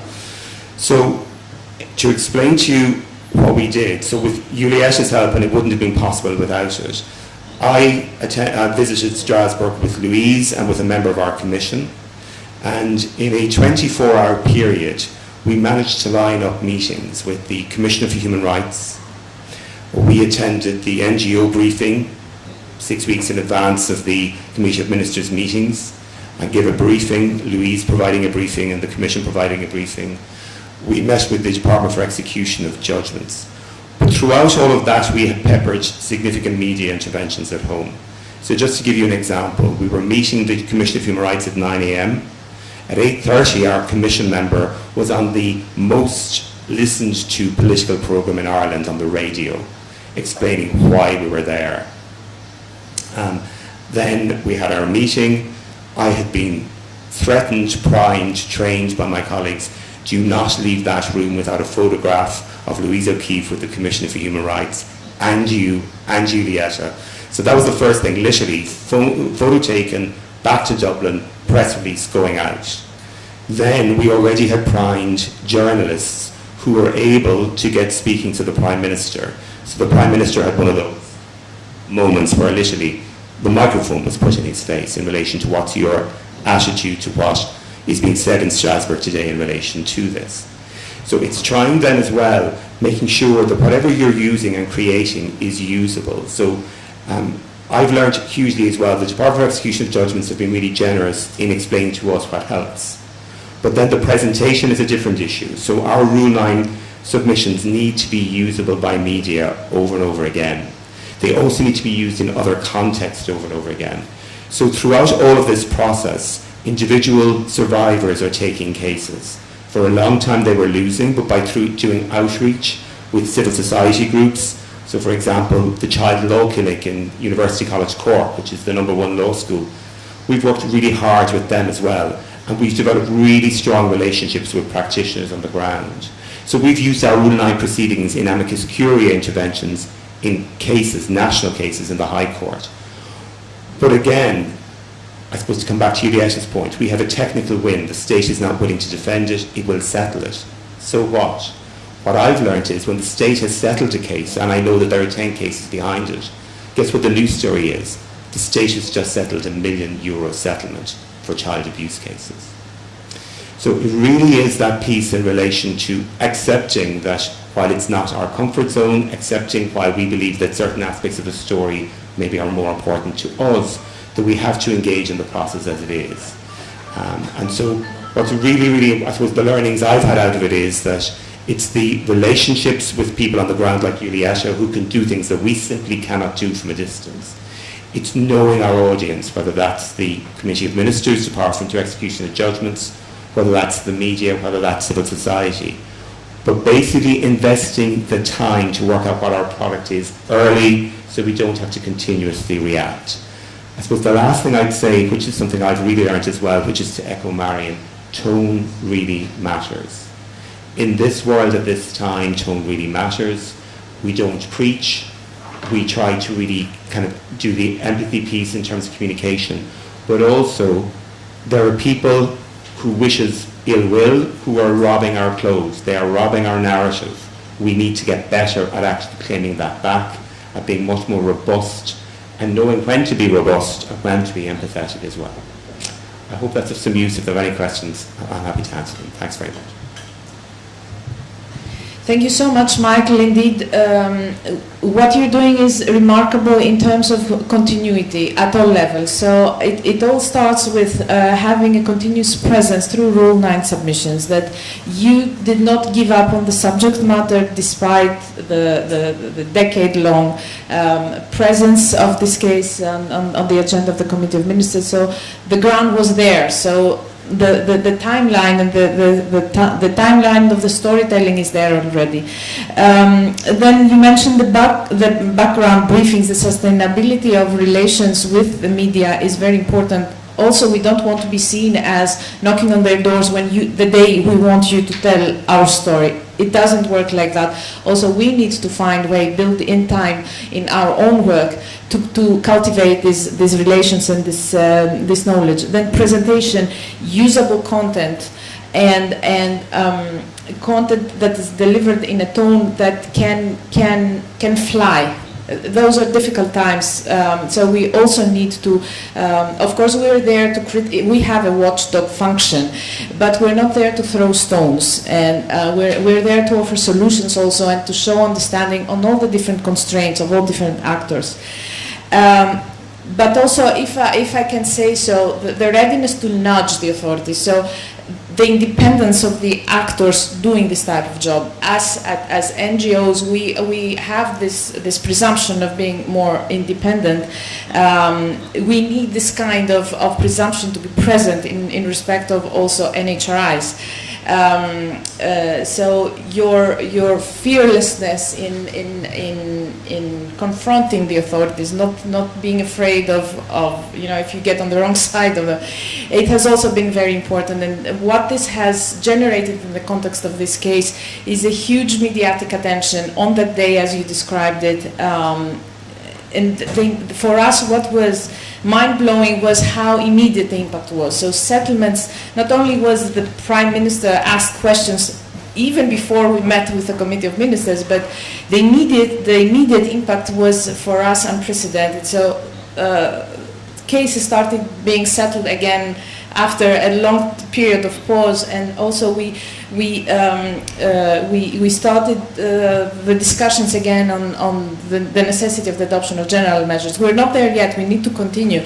But for us that was a great lesson learned, and thank you very much for being here to share the story with us.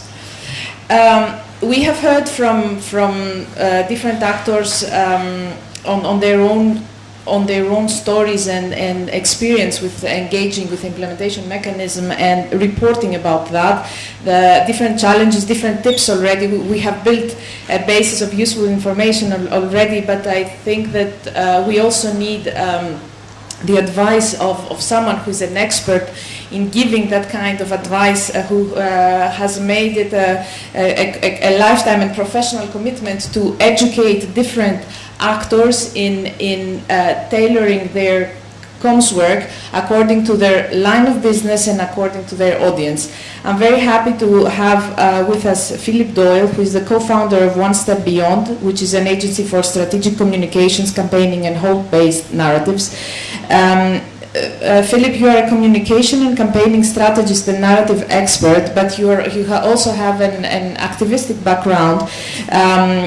So following your international work as a direct strategic advisor and campaigner, you joined Amnesty International in Austria as communications and campaigns director.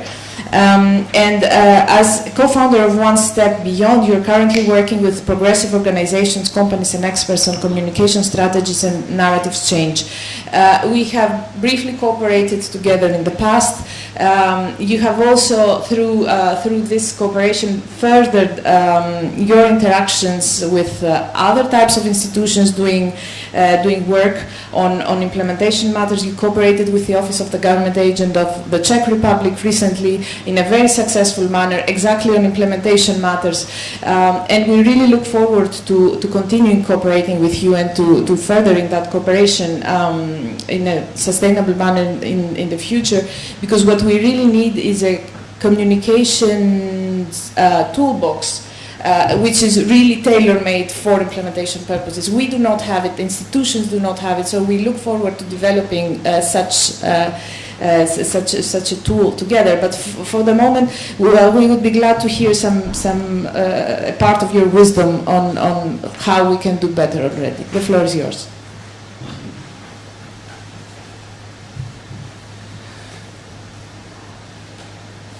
Yeah, thanks for having me here today. I was planning to come with a communications hat on yesterday, and I had a lot of time my campaigning hat on as well, so it was really interesting. And what I tried to do in the next 10 minutes, just to give a little bit of an insight of the mindset that I try to foster as part of my work. And I consider myself being part of the human rights movement since 15 years, and I had a big learning curve when I was able to work with Amnesty International, and arriving there it was clear that we had to change the communication or the ways we used to communicate, and I'll give you a little bit of an insight about that. Okay, I've got a lot of presentations with very little text, so slides. Does it work? Technology. Okay, that's basically Gesine, my business partner and myself. We do a lot of consultancy work with organizations from UNHCR to ODRs. Are you doing? No, I can do that. That's perfect. So the golden nuggets from yesterday, you know, having looked at it a little bit from the outside. So you're working on individual cases. That's wonderful. I think you mentioned the opportunities it give you to really communicate with the broader audiences. The second part is you're a game changer for a broader agenda. I was thinking about the case in Lithuania yesterday. Now, it was wonderful just to listen to it, you know, just thinking about the Baltic Pride, you say, you know, the confidence that the civil society organizations got. So, I mean, if you see your cases isolated, it's going to be very difficult and you feel very lonely. But if you see yourself as part of a bigger agenda, then it's becoming really powerful and you're really very a valuable puzzle of a bigger story. And the third part is the real mind submission. I think if I was thinking to myself, so how would I explain the whole system, which is very technical. You know, this is the moment that I found the most interesting because this is the moment of opportunity, and I think it would be nice, you know, that as many people as possible know about this, you know, because this is really a moment of change. You know, basically when you press the button and you send it off, you know, this is something where you send something off that reflects the voices of a lot of people. So what I found very interesting, we've got a lot of language on human rights violations. So we talk about it all the time. You know, we're obsessed with it, and it's very important. It's a very important part of our story. You know, there is an example of Amnesty, how it used to, and unfortunately sometimes still does communicate. Well, what we need language for is the enjoyment of human rights. And I was very fascinated when I go to organizations and I ask them a question, and the most difficult questions a question that they struggle with a lot is the following, is how does it look like when you're successful? So, you know, we know situations, you know, when problems, you know, that we're working on, but what does it actually mean for people? You know, because everyone, you know, your work is changing people's lives. And how does it look like when you're successful, and how does it feel like? And not only for the people, I mean, here's an example from Amnesty, very interesting. You know, when I came in, we said the Amnesty moment is it was a desperate person in a cell. And we actually thought, is this the Amnesty moment? What are we actually here for? Why are we going to the office every day? And then we'd say, well, actually, you know, it's about a person leaving the cell. And then we thought, actually, you know, the nice moment is when, you know, a person leaves the cell and hugs their loved ones. And I thought, like, okay, that's the Amnesty moment.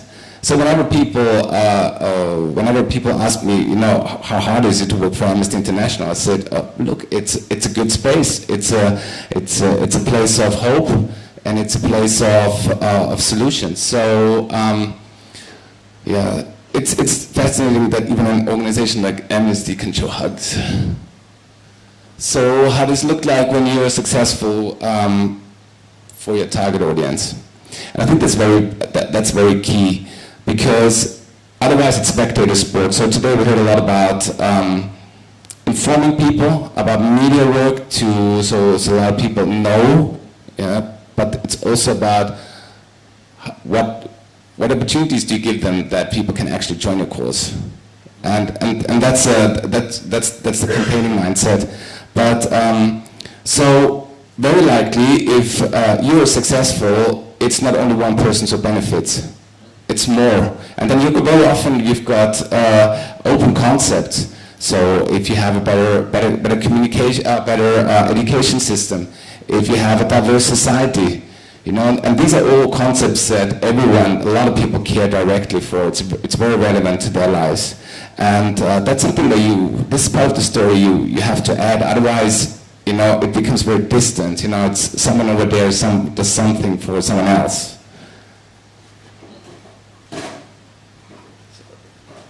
So if you don't know where, so this is my son. I promised him to include him in my presentation.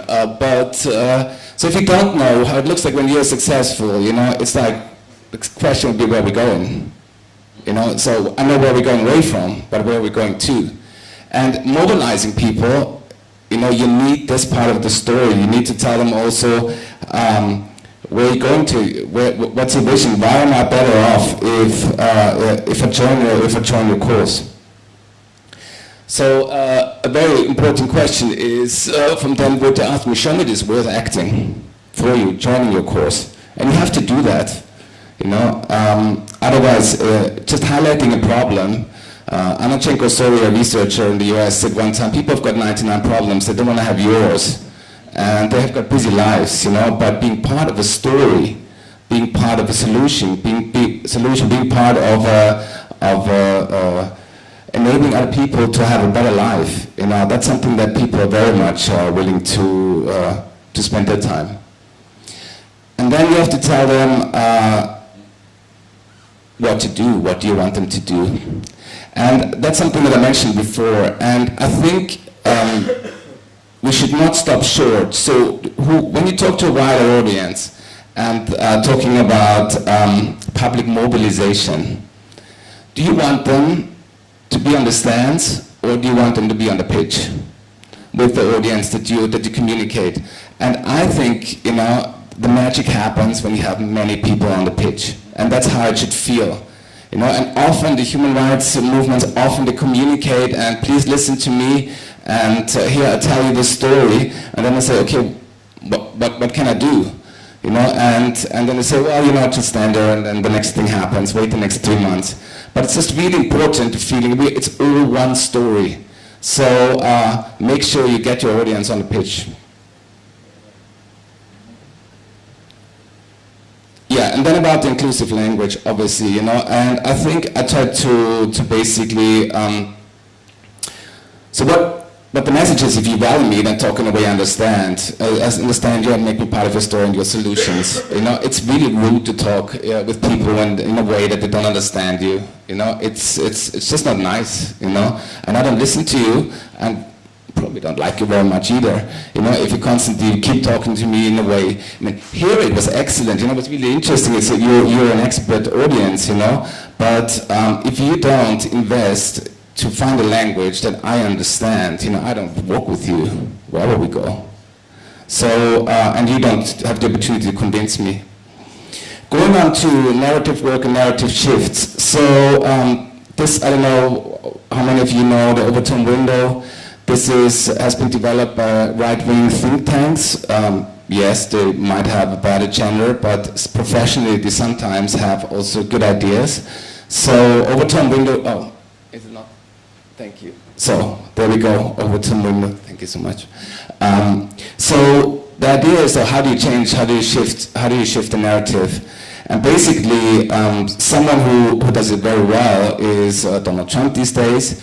But basically, when you have an idea that might be radical at the beginning, you know, that you have to keep talking about it, And at one point in time when the narrative shifts, you know, what you want is that your idea becomes acceptable, reasonable, and then at one point of time becomes policy. I mean, let's think about LGBTIQ rights, you know. This has been a radical idea, and all of a sudden it shifted, you know, towards the center.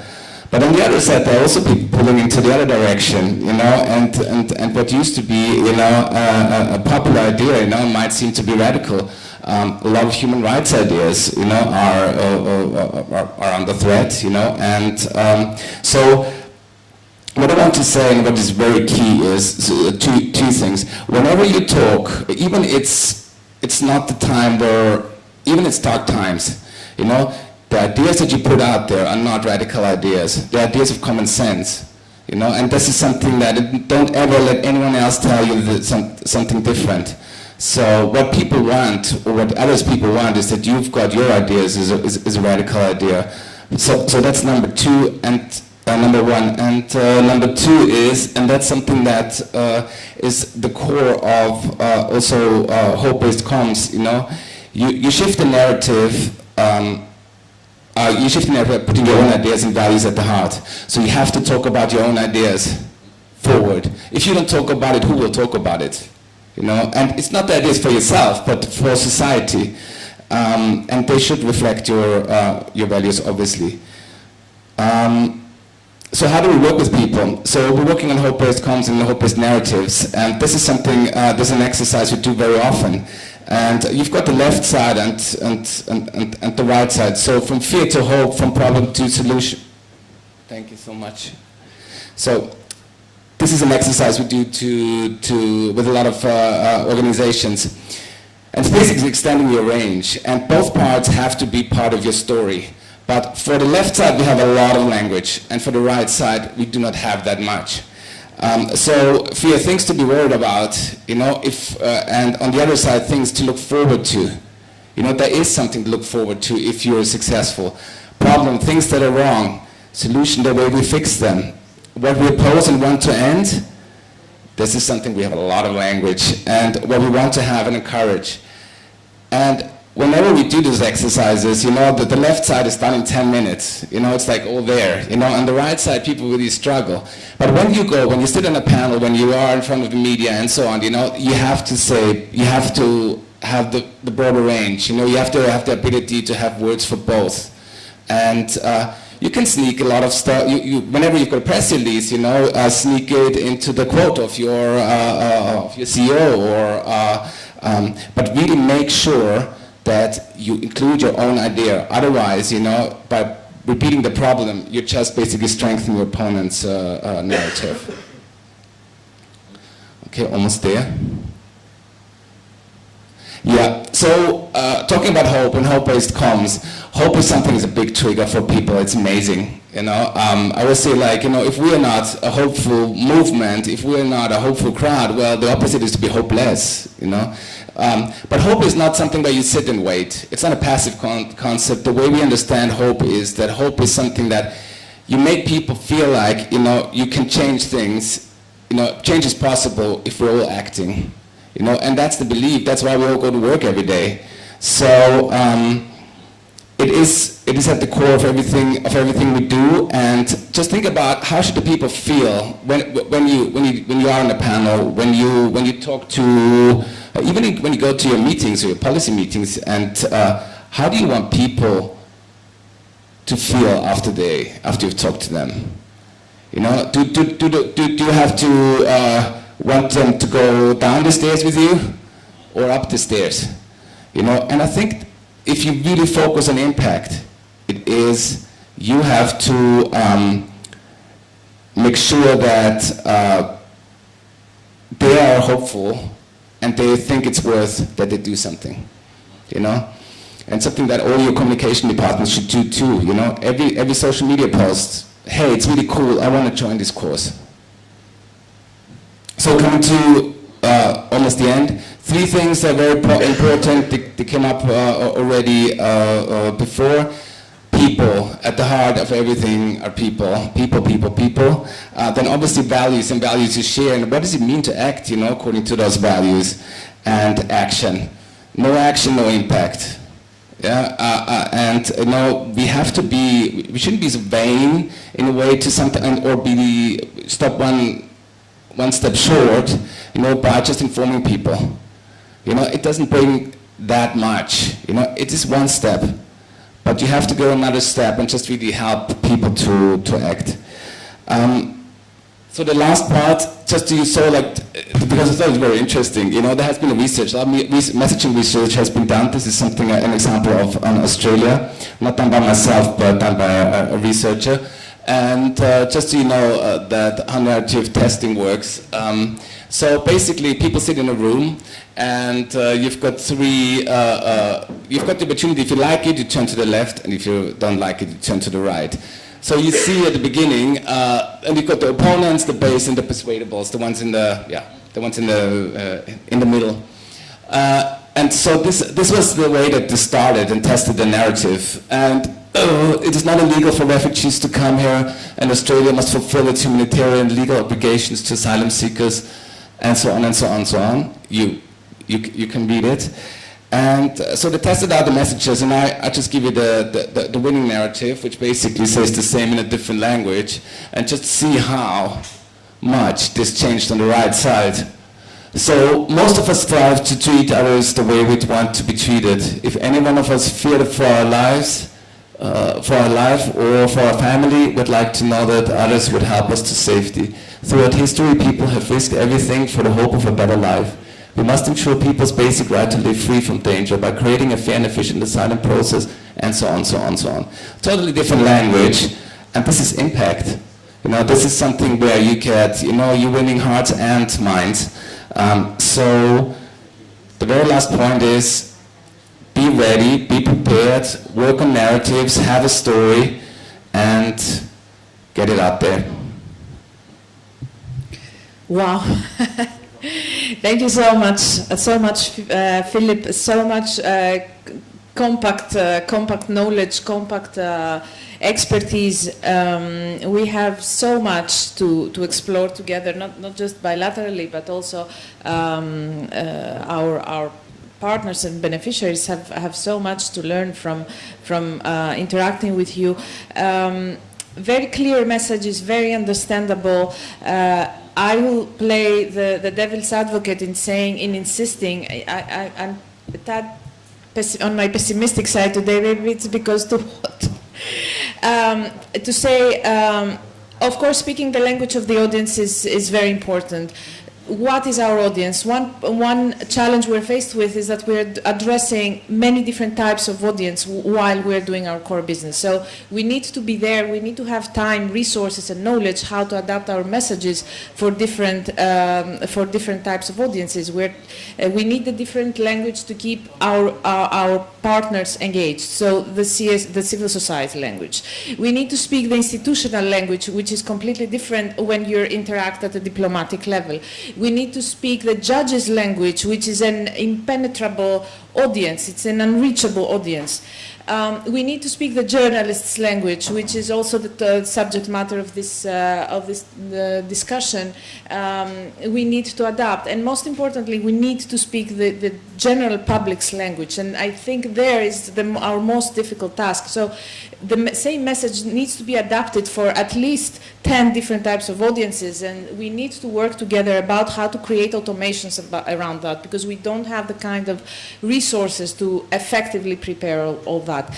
And then when we're talking about the general public, getting the audience on our page, you said very correctly, for me, that's where we need to aim at. But how do we achieve that amidst this current environment where everything that is newsworthy is what creates sensationalism, this use of radical ideas, and us being like labeled as people with radical ideas. What you said. What we say is only common sense. I could not agree more. We're talking about common sense, common values, and yet we operate in an era where we are portrayed as the radical ones, and we are, at least at the EAN, we very much struggle to change that idea, and we're successful.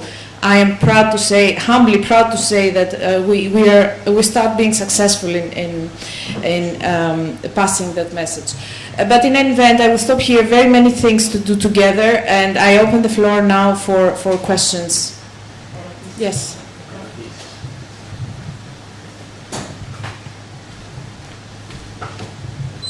Thank you all so much for the presentations. I'm a lawyer myself, struggling with getting away from legalese and have occasional conflicts with our communications officers, so there was a lot of food for thought there. But this is going to be also a bit of a, more grim question. Because, I mean, my organization, we work with human rights defenders, and I think there we see occasionally positive outcomes that can translate into more hopeful stories. But part of the work that my organization does, we work around past atrocities in Turkey, enforced disappearances, around the Kurdish issue. And there are so many painful stories with absolutely no success. And I think that's, I know that this conference is not about, those kind of human rights violations, but I just wanted to take the opportunity to ask you, what do we do there, when there's, again, as I said, there's so much pain, so little success, and I feel like the best we can do sometimes is to create anger, maybe, and instead of hope or to push things forward. And I don't feel comfortable with that necessarily, but I also don't really see a way out, and I was just wondering what you all would say about that.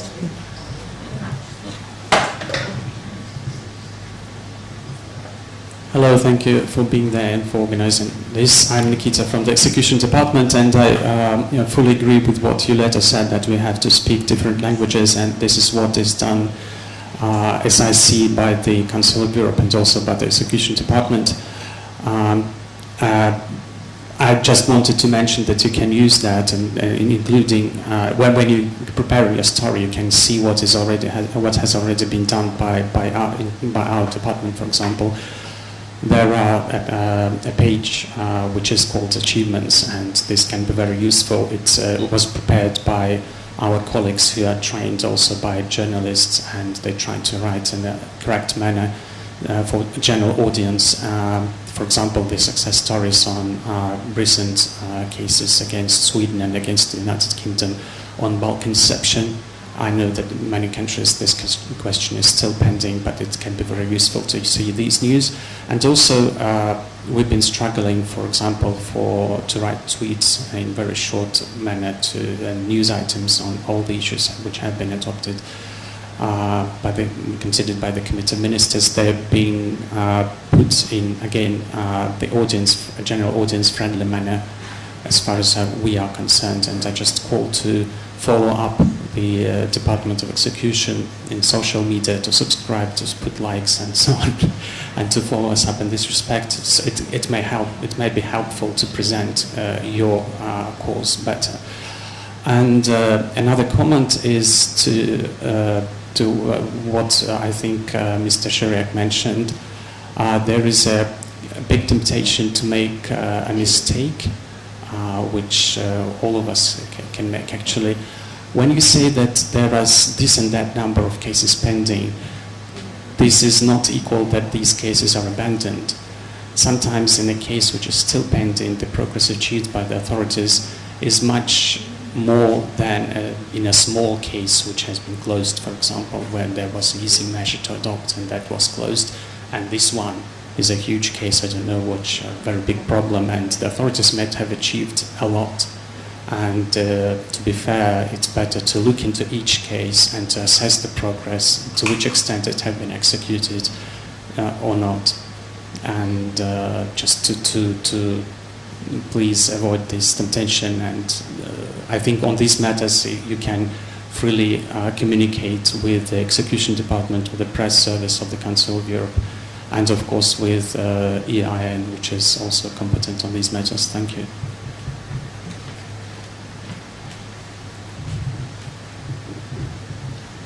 Thank you. And to build a little bit upon what Nikita just said, there is indeed a tendency to see cases executed or not. That's not so. There may be a long road full of successes, but a complex road leading over legislative changes, constitutional court judgments, and further legislative changes and awareness raising and so forth. The statistics so far are a bit too abrupt, and we've had that feeling for a long period of time, and it doesn't really serve one purpose, namely to give the governments a sense of recognition of their efforts. We did one big step in that direction in 2015 when we started to have what we call partial closures. I wouldn't say it's really a success because it created a lot of other problems because of lack of resources, but at least it ensured that we closed cases as soon as individual measures were adopted, leaving some cases to be the main carriers of the general reforms. This leads me to my further point. I think there are at least 3 moments which are interesting from the point of view of a journalist. 1, the judgment. A violation was found and some person has a right to something. Monies, reopening proceedings, be brought together with his wife or his children, or to have his expulsion stopped, or to have his lengthy trial accelerated or finished or something. That is a moment when there is a personal story which could be encountered. Now, we have failed in one thing at the execution department for all sorts of series, but that is to make a memorandum of what kind of measures you expect in different situations, so that journalists could say, now there was a violation of this, and now we expect this from the government, and we can ask the applicant, what are you going to do? Are you going to seek a reopening? Are you going to go to the Prosecutor General and ask for a new investigation? Or will it take place in any event? I mean, that is a crucial moment. The next crucial moment is general measures, when the action plan comes, and when we can say that, yes, there is a general problem. There are these laws which have to be changed. There is this part of the court practice which has to be changed. We have to invest resources in the courts or in the prisons or something like that. That is something which I think can be turned into an interesting story, because there are plenty of articles dealing with these kind of issues in the press without attaching to the convention. So I presume there is an interest in those general things. And then you have a third moment, and that is on the road to the reparation or the road to remedial action. Are there problems popping up? And one of the most interesting things is that if you manage to do this first work well, you create expectations. And the governments will have problems not living up to their action plans or giving the applicants the rights, because somehow the press has given the impression that it will happen. And if it doesn't, well, you have another story. The state didn't live up to the expectation, didn't really repair this violation, and this guy is still as just bad in shape as when it started. What is that? They promised to rectify. Well, I stop with that, but I think this is a fascinating discussion. Thank you so very much. Sorry, I'm just going to ask a quick question and I will give you the floor. Yeah, so thank you for the very insightful presentations. It was very good, also because it relates directly to my work at EAN. To concur, Julieta, who rightly mentioned our difficulties with diverse audience that we're dealing with, I wanted to raise another issue, that we're a network organization and we're a very small team with limited human capacities. And one issue that we have is to document developments and impact, and we really need to improve the communication that we also have with our members and partners. So I think this is a questions that can be addressed to mostly Philip or News. But how do you operationalize communication in such small teams dealing with such a broad, such a large scope? Because of course we're also providing support to civil society in all 46 member states, so that doesn't make it easy. Thank you. Thank you. I would be curious from the CSO perspective, that we work with different type of human rights violations, and what I can see and what we can see that some of them resonates well with the society and with our followers. and some absolutely not. And I'm especially like thinking about the right of detainees, and even the followers we have, they are like the most sensitive communities within the society, Hungarian society, and we can see that there are stories, beautiful human stories among detainees and prisoners, and still there is a burden that how to communicate about also those stories, because of course we have the obligation to make this audience more sensitive, but there are limits. So I would be curious, what's your approach on these really sensitive topics and how to communicate about them?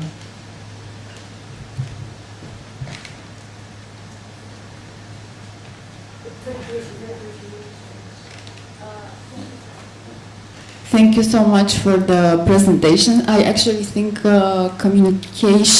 communicating human rights is pretty crucial for the survival of the movement right now, aside from anything else. My question is for Philip. We have been exposed to the idea of hope-based communication, and we have been trying to implement it at the level of the organization. We've been evolving from the stage of the communication person telling us 15 years ago, you're elitist, you need to simplify your language, to discussions about how simplification doesn't always convey the truth or the accuracy to which we so much care for, to trying to convey very difficult situations in a cynical context, in a hope-based communication. But apart from that difficulty, my question is this. There are groups and organizations whose values we don't uphold, which also have a hope-based communication, and they also have a vision for the future. My answer to the question of what the difference between us and them is a very sad answer, which is they are better at engaging communities than we are. So how do we, I don't know, become better or good, or what is actually the difference? On any insight on it would be very helpful. Thank you. Thank you all. What a very interesting discussion and questions. We did deviate a bit from what was the strict core of the discussion, but this demonstrates the need for this discussion, the need of all different actors to play better, to understand better and play better the communications game. So I'm very happy we're having this discussion. I will first give the floor to the speakers to briefly answer to those questions, and then I will respond to the comments. I will attempt to respond to the comments. Yeah, I'll start very quickly, and I think it starts with Izzet's question and maybe onto yours as well. It's the big challenge, and I suppose the way we've tried to do it. So I'll give you an example. We were dealing with a case about 16 and 17-year-old boys who were in detention, criminal detention, got on a roof, started burning down their own building, and then were put into isolation. And so how do you communicate that case? But then we were also dealing with a child with a profound disability whose father was not being provided with social security, even though he was sleeping on the floor of the hospital at the time. The only way we could actually talk about that is everybody's somebody's son, and really try and get down to the really fundamentals in relation to the rights of a child. That was our only way. In relation to the historic things, and we have less of it than our colleagues in Northern Ireland would have, but we really bring it back to that fundamental issue of the dignity of the person. So really the person deserves not to be forgotten, the violation deserves to be recognised, and that piece. I think the piece that really strikes me from what Philip said is something that I've really learned as well, is that we spend a lot of time reacting because we want to help, and it's almost like slowing down and thinking a bit more. My late mother had 3 boys, and she was a widow. My father died when I was very young, and she spent all of my childhood saying, what do you want me to do for you? And really, that is really ultimately, I think, the question that it is. It's just trying to pare it back. And sorry, I don't subscribe to the idea that it's a big challenge to manage multiple different communications. It's the same basic message. What we're not good at is working out what our basic message is and then tailoring it to the others. That's my experience of it. Take time, think about it, and try and really bring it back to a core that actually will, in some way, in a visceral way, kind of kick in for the community and then work up, would be my experience of it. but it doesn't always work. Yeah, so I think two things, and maybe your question and yours would be sort of answering that. We're talking about media and communications, and I think the logics for what would be comms and what is actually journalism are quite different here. Because you were mentioning we work with very hardcore issues, violations, like people suffering. As a journalist, I care about that people suffering, and I will explain it that way. And I'm not going to paint a picture of this is a good story, and so on. And I'm interested in explaining it as it is. We had this Reuters Institute of Journalism report lately that said people are sad when they read the news, and some people thought that's a bad thing. If you look at the state of the world, and if you're reporting about sad things, well, my job as a journalist is to say this is what it is. So I don't think you have to just try to find a positive spin in there. There isn't one. The other thing is, you as an organization might want to sell what you're doing for funding, for promotion and so on, as to having a positive effect on society, and then yes, you can use that approach. But as a journalist, don't try to come to me to sell me that kind of positive thing on what you're doing, because I'm going to say that's great for you, but as a journalist I care about the reality of that case. I won't care about how you're trying to change the world, as much as I respect and admire what you're doing. So I think the logics here are quite different, so just tailor it to the right person, because otherwise it's going to backfire. Yeah. Yeah, just to add to that, I do think the logic is different, but I think we do all care about the suffering. And I do think we all care. I do think we all. It's because I hear it more often, and we all tell it the way it is. Yeah, this is not advertisement out of the 90s, and not like a good slogan. I'm not gonna slap a fancy slogan and say, "Who everything is good." That would be problematic. We've got a term for that. That would be toxic positivity. If we say everything is fine, just move on. You know. So telling it the way it is, that's the same logic, you know, and talking about it, still worth talking about it, you know. So the first thing I would say is to keep talking about it and say why you're still doing and working on it. There must be a reason why you do that, you know, because if it is hopeless, you stop working on it. So even if the hope is slim, you can add that to the story, you know, and why I should join you, you know, but this is not linked to we're gonna make things fancy and don't tell it the way it is. At least this is the pride I take in communication. Yeah, secondly, so I think that's the answer to that. I love that you said that communication is very important for the human rights movement. I totally agree, and I think we really have to learn a lot.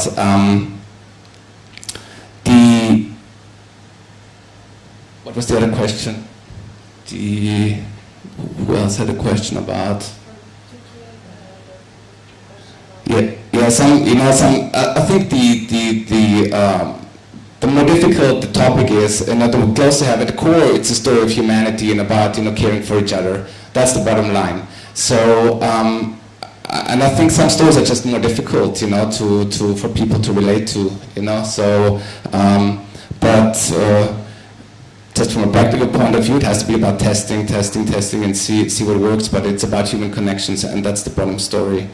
And managing communications in the way, well, it's super challenging, and that's a lot of communication departments suffer in that way. I would say, look at things, look at the baseline. Just what you said. You've got the opportunity in the position that you are to develop a shared narrative, to develop the core messages, that you all communicate in the same way. I've worked in projects where totally different areas, where